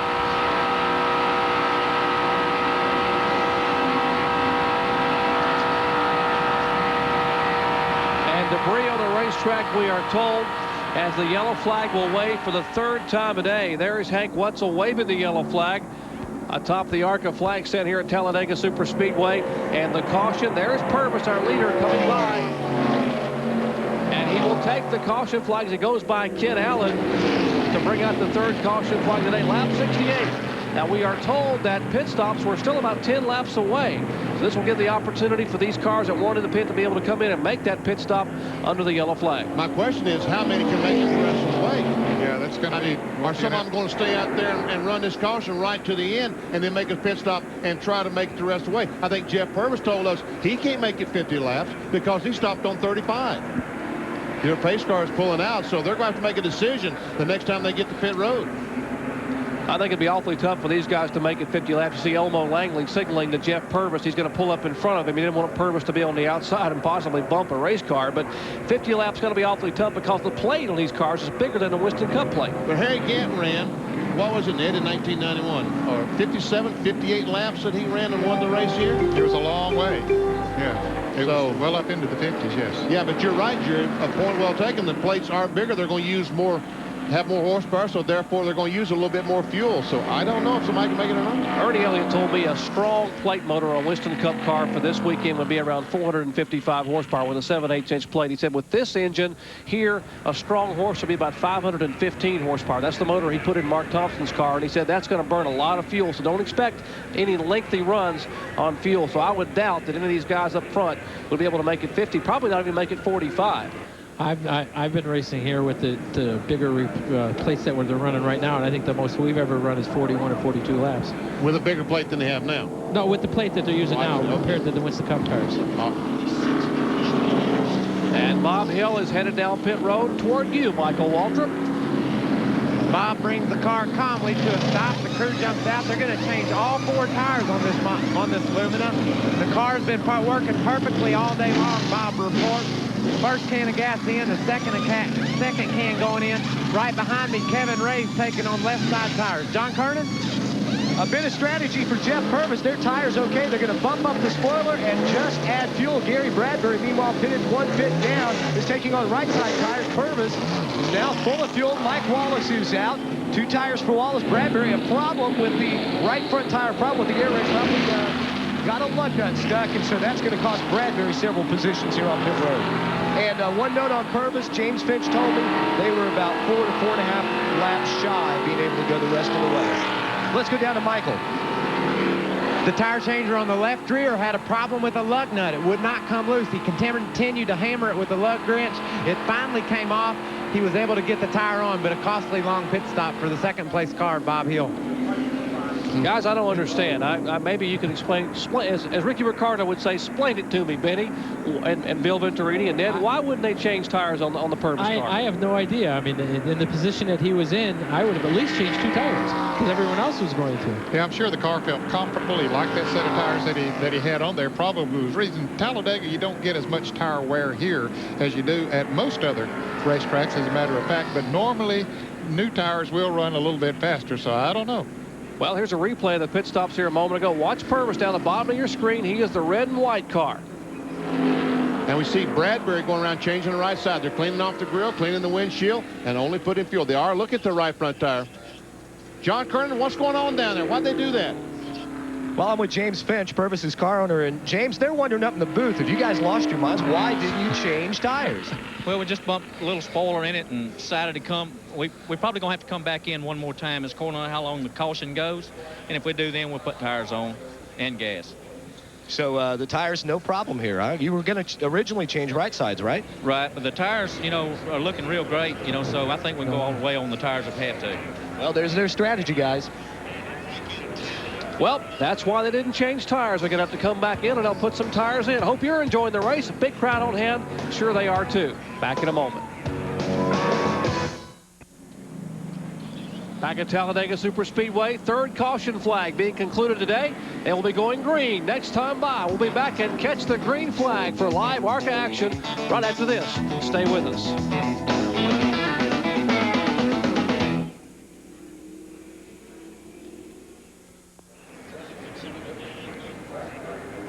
Back at Talladega Superspeedway, taking a look at the pit summary. Cars that have came in and came out, maybe gained or lost a little bit on pit road. Oh, Mark Stahl needed a good run, came in 4th, out 11th. Bob Hill out in 2nd, out 8th. Man. But we're ready to go back racing. And we see Jeff Purvis, our leader, is the red and white car on the left side of our screen, the 2nd car. As the safety car, pace car, pulls off the racetrack. Gotta wonder if some of these guys can make it the rest of the way. It's 47 laps. Crowd on their feet, enjoying the exciting live ARCA action here at Talladega Superspeedway. Lap 72. 4 laps of caution. And there's the car number 1, Jeff Purvis, the 1994 winner of the Food World 500, leading them down in turn 1. That car that took the green flag first, Joey Sontag, in car 73. But here we see Jeff Purvis, Mike Wallace, and is that Harris DeVay in 3rd place? He was 9th before that round of pit stops and came out in 3rd. Now we see Purvis blowing right by Sontag. Back line down. And that's Mike Wallace from the second position, looking at the windshield, the Clouster Furniture Industries Ford Thunderbird.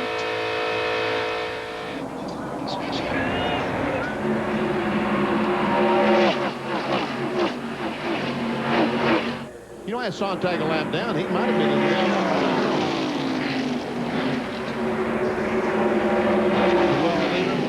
Sontag, in fact, was a leader, and I did not give him credit for that. Joey, congratulations. Well, now he's having problems. Seems to be dropping back. Yeah, now he is having problems. Our scoring monitor was showing the one car is leading the race, but Joey Sontag at Little Elm, Texas was the leader. He's up against the wall. There he is, Joyce. All I got to do is talk about him, and they have trouble, right, Bill? He took the restart as a leader, but something happened to the car down to the inside, but he looks like he's going fast enough to get back to the pits. Meanwhile, Harris DeVane has dove to the inside, trying to get by Wallace, can't do it. Here comes Andy Hillenberg in the 11 car. The back bumper taking over third place, and Gary Bradbury taking over fourth. That's Gary Bradbury's roof cam as he pulls right up to the rear deck of Andy Hillenberg in the car number 11. Peter Gibbons in the car number 92 and Kevin Ray running side by side as they battle for 6th and 7th position.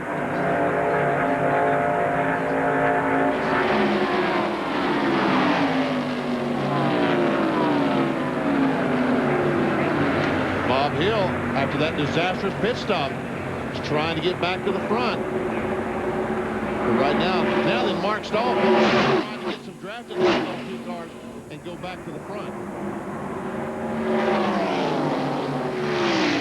But they can't make it.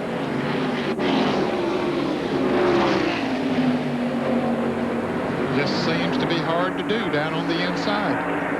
But even though those cars there, they dip down to the inside once they get into the turn pretty good.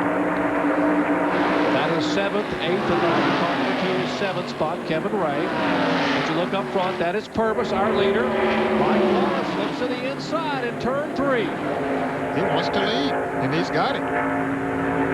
Caution is out. One car, the 07, has spun and come to rest on the backstretch, and we will see.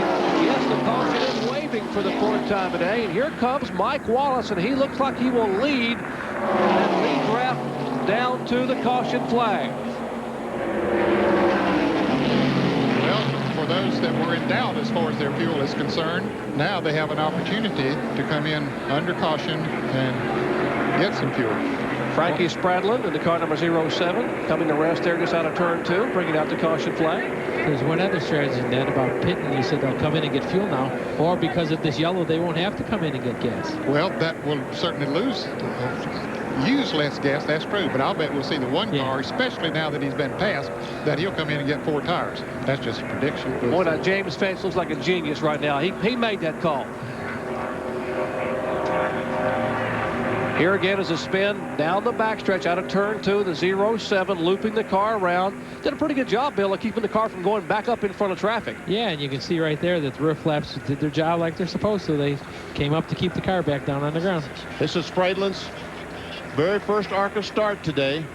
Now the question as the cars come off going in turn 3, I'm sure a lot of conversation going on between these crews and drivers. Do we stop? Put a splash of gas in? The one car, do we stop and change tires like the rest of them did? What do we do?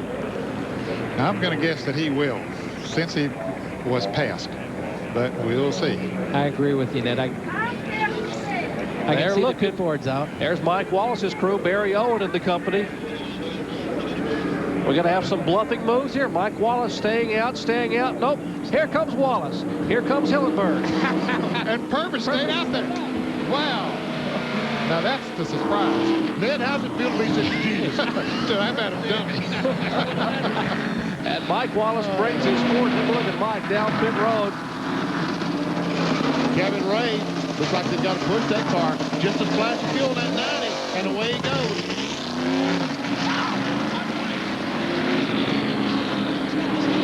You ever see Mark Stahl just a splash of fuel? Now remember, there as you look at Bobby Boucher's car going back, Mike Wallace had led the majority of the laps in Atlanta, pitted with 12 laps to go for fresh tires, and it possibly cost him the race. We'll see what happens here at Talladega when we come back after this. Aerial shots today above Talladega Superspeedway, courtesy of the fine folks from the Family Channel Blimp, part of its 1995 nationwide tour. Green flag as we go back to racing here. Lap 78. Less than 40 laps to go as you're looking from high above Talladega Superspeedway from the Family Channel Blimp. Well, now we'll be able to see if James Finch's strategy paid off by not pitting on this yellow. There we see that there's our leader out on the left of the screen. Jeff Purvis in the 1 car. Gary Bradbury is 2nd. Harris Devane is 3rd. And I don't know if that's Mark Stahl or Peter Gibbons is 4th right now. I guess it's Peter Gibbons. And there's Bob Hill and Bob Shack. That's their Bob first Shack's up in the 6th right now. Shack is in 6th position. He was the pole sitter at over 196 miles per hour. He's being shown now back in 6th spot. And in 7th place is Mike Wallace, who did make a pit stop.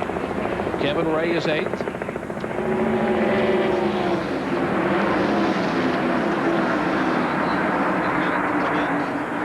And from high above to inside, riding with Mike Wallace in the Clouster Furniture Industries Ford Thunderbird. Let's listen and see if Mike will lift it all in the turns.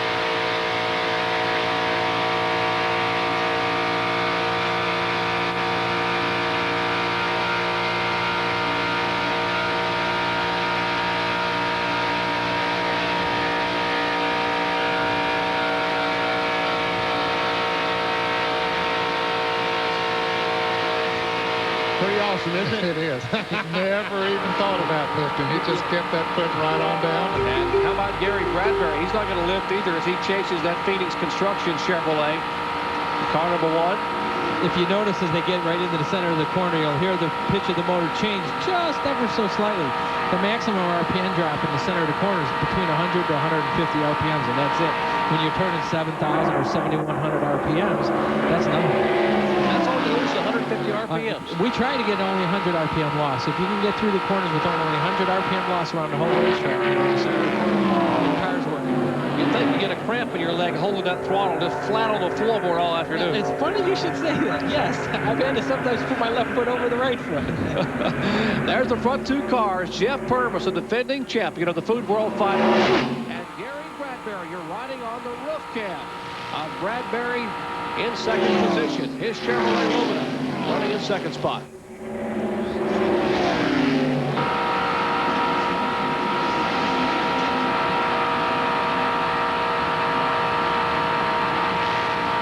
Purvis on very low on the racetrack. Evidently his car is... Let's watch Bradbury and just see how much effort he uses in steering this car. Not nearly as much as you would see on a shorter racetrack. Because if you get to moving that steering wheel too much, you're in trouble on a track like this. There we see as he goes in the corner, and you can see how it's easy, how easy it is. I don't know what that is flapping over there on the left side. That must be where he plugs in something. I can't see what that is.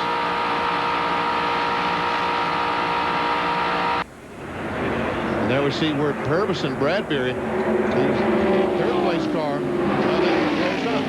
And there Mike Wallace has caught that 2nd group of cars. He's going to get somebody to go with. Thought about it there for a second. Bob Hill tried to make a move down there, but he was cut off, so wasn't able to make that move. That's 3rd, 4th, 5th, and 6th. As you look at the field summary, you will see that Mike Wallace has caught up 13 cars on the lead lap. Bobby Gerhart, former Rookie of the Year back in '88, last car on the lead lap. We haven't said anything about Bobby today. He's having a good run. Here Mike Wallace goes on the outside of Bob Hill. And Ned, all day we've seen these cars go on the outside and run a lot freer. And now all the cars run on the bottom of the racetrack. You see, Bobby Bowser just passed Bob Shack for position. Well, maybe the racetrack has changed a little bit. The low groove that they are running down there, however, Mike Wallace was able to move up there and make that pass on the outside, so it's still pretty good up there, I believe. And there we see Wallace, once again, he's trying to get a run to go by on the outside. Couldn't make it that time. He'll follow, and as soon as he can, he's going to try to go by these guys on the outside. We'll see Purvis going down to the inside, trying to break the draft on the cars behind him. You see Mark Stahl going by Kevin Ray. Mark Stahl in 32, Kevin Ray in 2, and Bobby Bowser, the quality farm car, 21 behind these two. Bobby Bowser's in 10th place. This is 8th and 9th. That's running side by side there. Mark Stahl and Kevin Ray. Ray hangs on to the 8th position. You know, at the beginning of the show, we talked about how the rookies were going to do in today's race, and Kevin Ray's impressive. He's running a real good, smart, clean race today. Well, as he passed that draft in university, yeah. Kevin Ray, it looks like he's almost ready to reach up with that left hand and get a degree, but not yet. You know, they're on the L's and M's right now. We got to get down to the R's to get his degree. There's a look at Kevin Ray, 17 years of age. Car number 2, Donnie Allison with 10 Winston Cup victories, 2 at Talladega. He's the man that's been bringing the youngster along with his dad, John Ray. Impressive young driver. How about an impressive run for Harris Devane, the car number 33, the red car there, right side of your screen. He is in 3rd position. As you look at Kevin Ray come by. Tell you what, Harris to finish 3rd in this race. He'll be bringing us 50 pounds of peanuts the next race he comes to. He is a farmer, a cotton and peanut farmer out of Cuthbert, Georgia. A rookie driver. He's driving the car that ran awfully well here last July. As you look at the front 2 cars, that is Purvis and Gary Bradbury. And Harris Devane there in 3rd spot. This is a car he bought from Junior Johnson. Bill Elliott drove this car to a 2nd place finish at Talladega last year behind Jimmy Spencer. With a Junior Johnson car and an Ernie Elliott engine, so not a bad combination for a rookie driver to run well here at Talladega. Laps are winding down in the Food World 500. Back with more live ARCA action after this. Stay with us.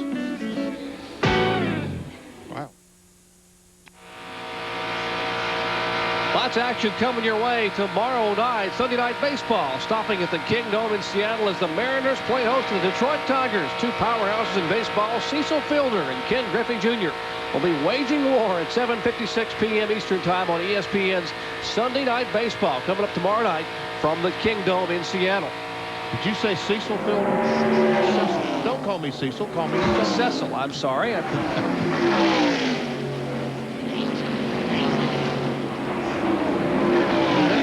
Kevin Ray has hit the wall, man. Kevin Ray and the 2 cars made contact with something because there is... I think there's the 49 car, Benny, that went very high coming into turn 3. Let's watch it here.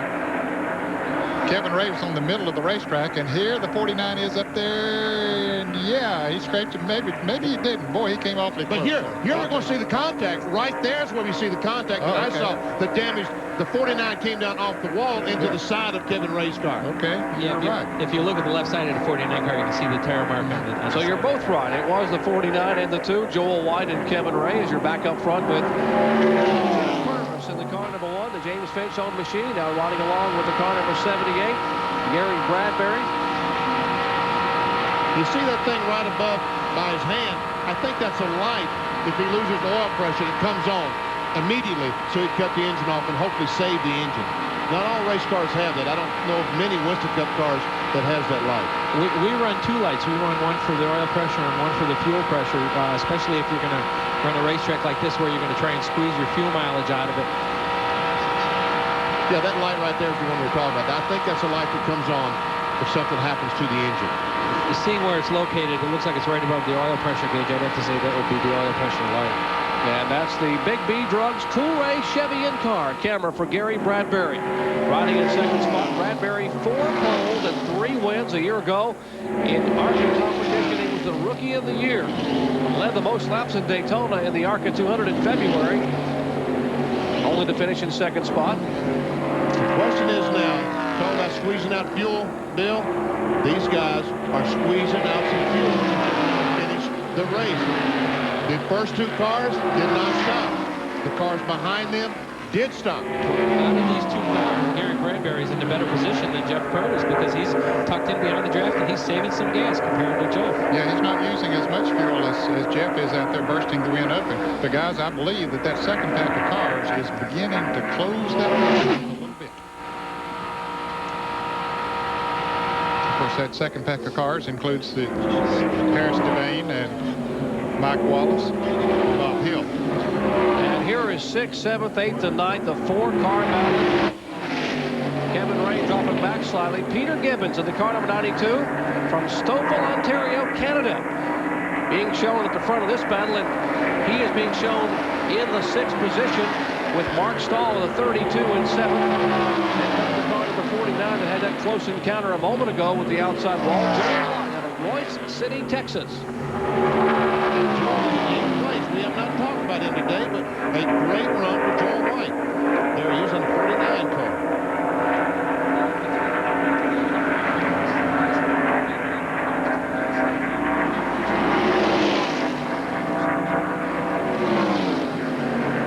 Peter Gibbons is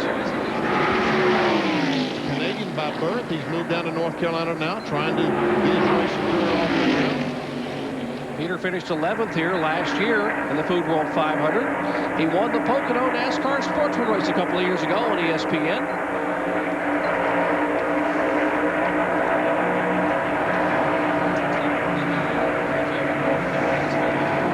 Mark Stahl trying to go by on the outside, and he's got help. Joel White and Peter Gibbons. Kevin Ray has moved out there. Gibbons may go to the end of this pack, Ned. He could very well do it. Depends on which way Kevin Ray goes. Kevin might go with him. Now Andy Hillenberg has caught that pack of 4 cars to make it a 5-car battle. That's car number 11, the winner at Daytona, from coming back from 20th starting position. He will go by Peter Gibbons' car number 92. While we're watching that 5-car battle, we're going to have one up front in a little bit. Hadn't got there yet, folks, but that second group of cars is catching the front runners as we watch this battle here right now. We see Bobby Bowser still hanging in there in this group. They're all flaring out down the straightaway trying to get an advantage. Kevin Ray thought he'd go by on the outside by himself, but he found that he could not outrun 2 cars nose to tail by himself. These cars need to stay in line and get hooked up to catch up to the other pack for the... Ned, there's what you're talking about. Yep. Yeah, they have closed it down. That second draft led by Harris Devane, 3rd, 4th, and 5th. Devane and Mike Wallace, if you're riding with, they are reeling in the lead twosome. Back with more live action from Talladega in a moment. Our Speed World coverage of the Food World 500 being brought to you by Allied Signals Autolite Spark Plugs. Guaranteed for 2 years, no matter how far you go. By Valvoline, the #1 choice of America's top mechanics. And by First Brands, makers of STP, Son of a Gun, Protected.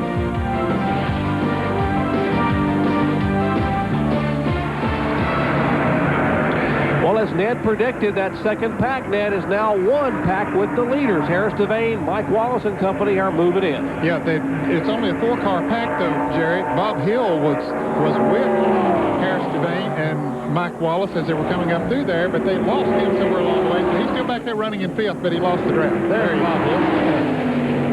Just passed a couple of lap cars. Del McCoward there, one of them, car 0.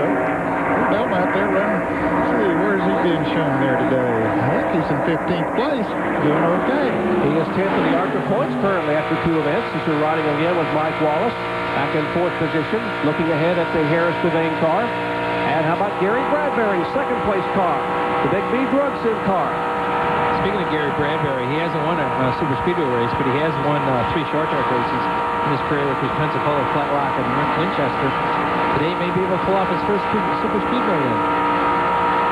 His best finish has been 2nd at Michigan.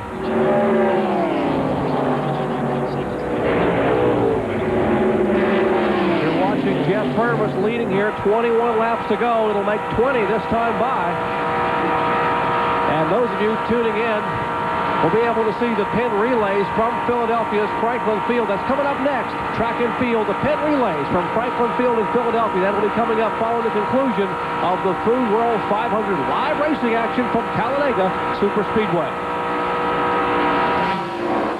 Man, now all these cars are racing for position. That car on the left, Joel White, and he's telling Peter Gibbons, come on, let's go, let's go. Meanwhile, we've got the 2-car Kevin Ray and 32 Mark Stahl trying to hook up. And Andy Hillenberg, he's trying to figure out which way do I go. That's the 11, the black and white number 11. That's 6th through 10th that we're looking at there. And they are a full straightaway behind the lead cars, the lead foursome. As you look at Kevin Ray's Chevrolet Monte Carlo. And there are the leaders about a mile away on this 2.66-mile super speedway. Jeff Purvis, Gary Bradbury, a pair of Chevrolet Luminas. Behind them, a Ford Thunderbird. Comer Junior Johnson car for Harris Devane, the rookie driver, Peanut Farmer. So riding along with Gary Bradbury again. Can these cars make it on fuel? That's the question. Can the one car, Purvis, 78, Bradbury, can they make it on fuel? Or are they sitting there right now waiting for caution flags to go in and get fuel? Because if they stop, they're going to lose at least a half lap, maybe a complete lap. Bill, what do you think? Even if a yellow comes out, I wouldn't pit now. You have to stay out and keep your track position. You'll never have enough time to make up the track position if you pit it. Meanwhile, Mike Wallace, Dan's got to be saying, you guys go ahead and run all you want, because I made a pit stop and I'm pretty comfortable. Oh, yeah, I feel sure that he and Harris Devane both feel good about their chances here right now, because they did make that pit stop and hopped off the fuel. And I believe John Kernan said, maybe he told us during one of the commercials, that Gary Bradbury's group said, hey, there was no point for them to stop even on the last caution. They couldn't have made it from there. So maybe he'll have a pit stop coming up here before too long. 18 laps of 117, which make up this 312-mile, 500-kilometer event. Speaking of having trouble and coming down pit road, here is Peter Gibbons, who was on the lead lap, being shown in 11th spot. And he goes directly to the garage area, so that the bad sign, that's the sign that he lost an engine in the NTN going car. Meanwhile, back to the lead. First four cars, nose to tail. And I know that Gary Bradbury's about to go have to pit in about 5 or 6 laps. He can't make it all the way. How many cars can? I feel the ones that pitted on the last yellow definitely have a shot at finishing the race without having to pit. As you look at the top two cars, that's Purvis, our leader, Bradbury in second. Now, Harris Devane, the car number 33 in third spot as they come in at 190-plus miles an hour. He's a rookie driver in 95. He ran 4 races last year. His best finish was 8th. That coming at Pocono, Pennsylvania. He is not fair to the 95. He finished 25th at Daytona and 25th at Atlanta. Having problems both times being hit by another car on the racetrack. So Harris says, man, maybe my luck's finally changing. Well, that's another one of those rookies we talked about. He's got good equipment, and he's using his head. We'll see what happens. We're at 16 laps to go. Mike Wallace, the 4th place car number 9. He is the current point leader by virtue of a 3rd place finish in Daytona and a 2nd place finish in Atlanta. Here comes Harris Devane trying to go on the inside, take over 2nd place. Now Mike Wallace, who does he go with? Does he go on the outside and pass Devane? That's what he's going to do. Yeah, he acted like for a moment that he was wanting to go with him, but then decided to go up on the outside. You heard Kyle Petty say at the top of the show, nobody wants to draft with a rookie. And Bill Venturini, if you were making a decision, where would you go? Well, you go with the experience, you're with the outside lane, but right now Harris Devane seems to have the stronger car. I'd have to go with the stronger car right now. I mean, we've got, 15 laps to go. You got to forget about him being a rookie and go for the lead. It looks like they have hung Bradbury out right now.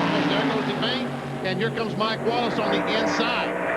Now, if the one car was smart, he'd move up the racetrack in front of 78, but he's not going to do that. Looks like they're going to get hooked up and go by Bradbury and put him in 4th place. Well, they might have told his spotter, or the crew might have told him, say, hey, that Devane car is awfully fast down there. Pull down in front of him.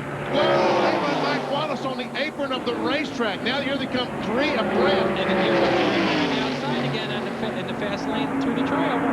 And Mike Wallace is hung out to dry on the bottom of the racetrack. And here's Bradbury making a move in turn 2. Wow, did he get a run?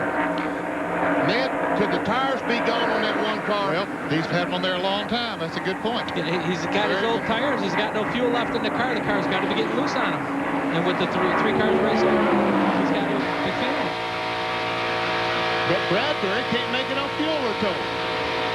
We are told Bradbury will have to pit with 10 laps to go, and that's just about 4 laps away from now. Well, the Brahma Bills. I really believe that Purvis's car just all of a sudden got loose. As we see here it comes, Harris Devane goes by. Mike Wallace on the inside. There's that yellow rookie stripe on the back of the 33 car, Harris Devane. Not what Mike Wallace wants to see when he looks in front of him with laps remaining, a rookie running in second spot. Those of you tuning in, remember the pin relays will be coming up next from Franklin Field in Philadelphia. Coming up at the conclusion of today's ARCA Food World 500 Live from Talladega. Let's check in the pits with John Kernan. Well, I just talked to James Finch. He told me, no, it's not the tires that have gone away. The car handles all right. The problem is it's running on only 7 cylinders. A few laps ago, Jeff had radioed in and said it felt kind of like a plug wire might be coming off. Now, Purvis running on only 7 cylinders. So it looks like his hopes of victory are down the tubes today. Man, so close. About 15 laps to go.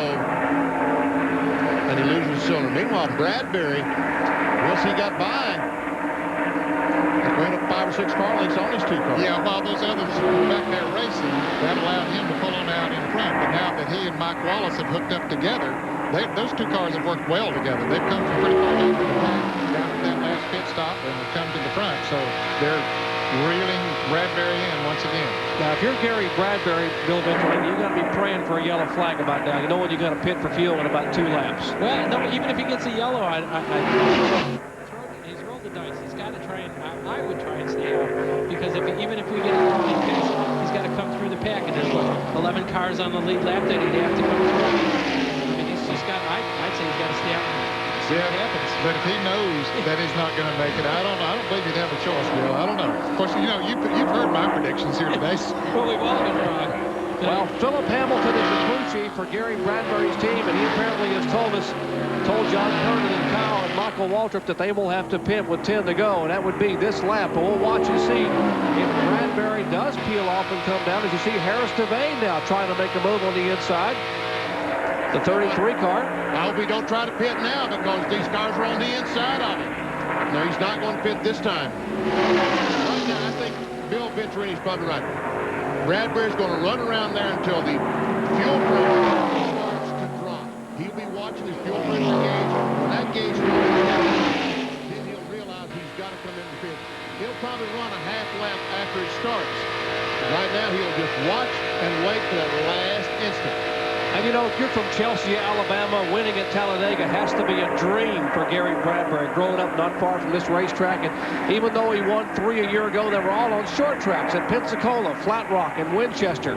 As Bradbury now does the Cogna line, down the backstretch, maybe trying to shake the air off some of those cars behind him. Yeah, he's making his car pretty wide. Jimmy Horton was pretty good at doing that in 91 when we were racing for the win. His car got about 80 feet wide on me down the back straightaway. We're looking out the window of Mike Wallace's car at the Harris Devane car, and you guys were teasing me earlier about being a rookie. I'll tell you, his stomach is in a knot. No, he's running second in one of the biggest races of his life, and he's a rookie here. So I don't feel for him. I mean, I'm glad I'm in this booth right now instead of in that car. Yeah, and he has a legitimate shot at winning this race. He has a good race car, and he's driven it well today. And Devane is out of gas. Bradbury's out of gas. And he's waving that right hand. Apparently, you mentioned it, guys, that fuel gauge has to be fluctuating, and he is going to have to come in. They calculated correctly. He said he could go with 10 laps to go. He went 1 extra lap and now is out of fuel.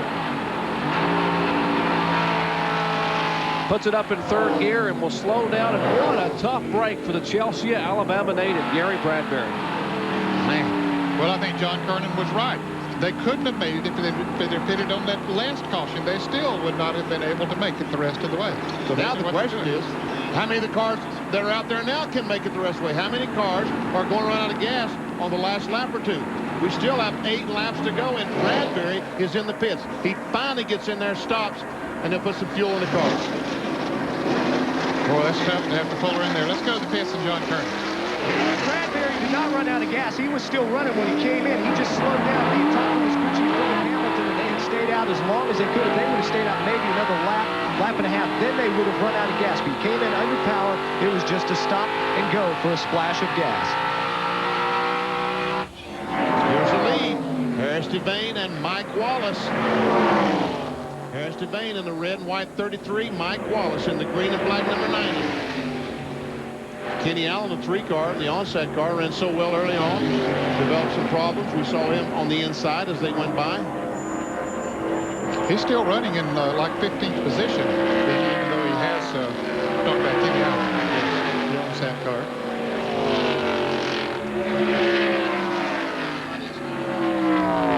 There are 11 cars on the lead lap, and Gary Bradbury came out and stayed in the lead lap, but he's far away from the front runners. So Harris Devane in the car number 33, 31-year-old farmer, cotton and peanut farmer from Cuthbert, Georgia, getting ready to have the biggest day of his as yet young career as a rookie driver. Hey, we had a rookie on our telecast today, Bill Venturini, and we'll possibly have a rookie going to victory lane at Talladega Superspeedway. What a day.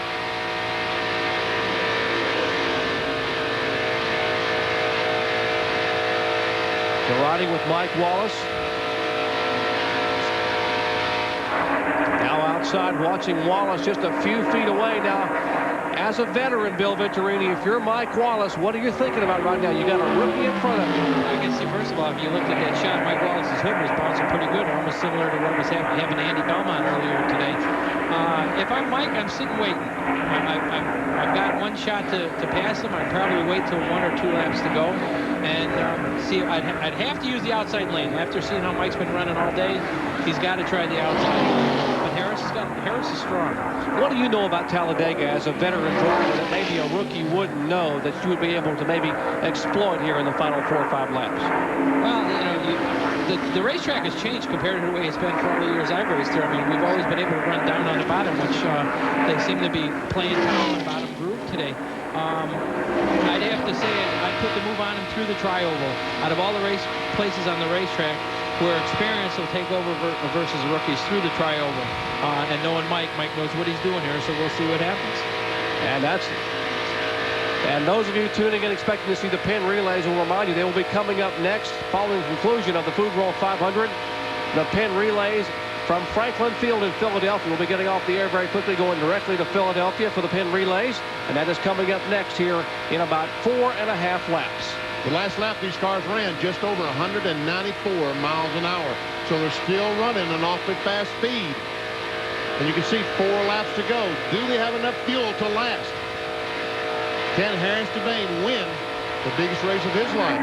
Now, for you Jeff Purvis fans, you might be wondering about him. We haven't said anything about him lately other than that he lost a cylinder on his car. He's still running in 3rd place. He's about 5 or 6 seconds behind the leader. So if he can make it on fuel, then he should be okay as far as his position is concerned. Michael Waltrip has something on Harris Devane. Harris's only 2nd trip here to the high bank of Talladega. He's leading the race.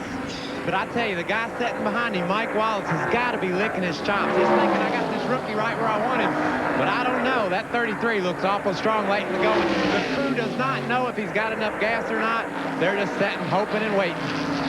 And that's the Mike Wallace crew there, the Duran Paints crew, Heilig Meyer, some of the guys that pit the Winston Cup car. Barry Owen is the crew chief there, and that is Harris Devane's outfit. They are watching and waiting and wondering, said, man, we have come a long way from the dirt tracks of Albany, Georgia. Wow, they are getting excited. Well, does Mike Wallace have anything left?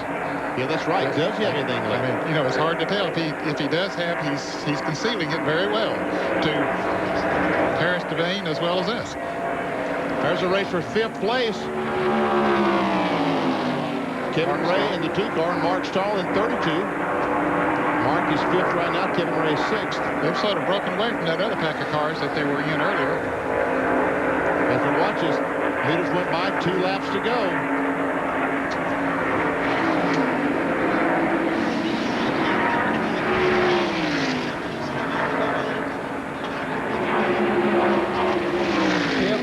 Position, Mark Stahl and Kevin Ray. Great run for the youngster at 17 years of age, a junior in high school there in East Avoga, Alabama. We'll look at those pits a moment ago. They look very, very comfortable. Take a look here. They are so pensive here in Harris Devane's pit. They're excited. Watch them as they come off. They'll start screaming now as soon as he comes on the side. Get ready, girls. Here he comes. Yeah! White flag. And watch him here, just standing and watching. That's Barry Owen, the crew chief, from Mike Wallace, the Braun Paints Klossner Furniture Ford. Final lap at Talladega. Here the ARCA coming off turn 2. Harris to Bain right on the bottom of the racetrack. Right now, Mike Wallace is going to try now. Don't you think, Ned? I think that going into turn 3 is when he would need to make his move. He's got to do it now. If he can't put a move on him now, at least to set him up for coming off the corner, then Harris is going to pull it off. Now they're coming up on a lap car. Don't know if they'll catch it before they get back to the start-finish line, but it's going to be awfully close. Oh, here comes Mike on the outside. Mike Wallace trying to make, and he has him. He has him. He ran out of fuel, didn't he? I don't know. It looked like 33 car ran out of fuel. Ran out of fuel coming up. And Mike Wallace will win his first ARCA event of 1995, and Barry Owen and the team borrowed a car, and here's the battle for 5th and 6th. The 2 car is Kevin Ray, Mark Stahl in front, Andy Hillenberg behind him in the 11th. And Bob Hill just ran out of fuel coming off turn 4. These cars went by him. And here, looky here, as Kevin Ray beats Mark Stahl to the line. I believe Mark Stahl ran out of gas. It looked like he did. And so all those cars that we were wondering about the fuel, and Kyle was with Barry Owen as you look at Mike Wallace. I'm standing here with Barry Owen. These guys are tickled to death. They didn't know whether they had enough to get around. Do you think you could have got around him if he hadn't run out of gas coming out of 4? No, Mike said he was doing all he could do to hang on to him. We're just hoping they would run out. Well, I know he was hoping they would run out. Hey, you guys put together a good show. I know all those people at the furniture market in High Point, North Carolina are going wild right now. What do you think about that? Yes, sir. For Klossner Furniture, we did this one. Okay, let's go back upstairs, guys. Congratulations. And that young man out there has got to be awfully happy, too. Hans Klossner watching from High Point, North Carolina, as we'll be back with final results after this. Talladega Superspeedway, Mike Wallace has won the Food World 500. Is he in victory lane? No. He is sitting at the very end of pit road. He did not get to victory lane because he has run out of gas. What a tough break. What a good break for Mike Wallace, though, to make it to the checkered flag. I mean, he gets a new sponsor and he can't go to victory lane and praise him because he ran out of gasoline. Attaboy, Mike. And we talked to Barry Owen. Take a look at our final results. 43 cars started today. 11 finished on the lead lap, including Gary Bradbury, who finished in 11th spot. Harris Devane, what a great run for a rookie driver. Oh, I'm impressed with him and Kevin Ray. 2 rookies, I think it was in the top 5. Good show for the rookies today. It's just a shame that we're not able to settle it coming down from the start-finish line. For Kyle Petty, Michael Waltrip, John Kernan, Ned Jarrett, Benny Parsons, and our special guest, Bill Venturini. Stay tuned. The pin relays are coming up next. I'm Jerry Punch saying congratulations to Mike Wallace and so long from Talladega.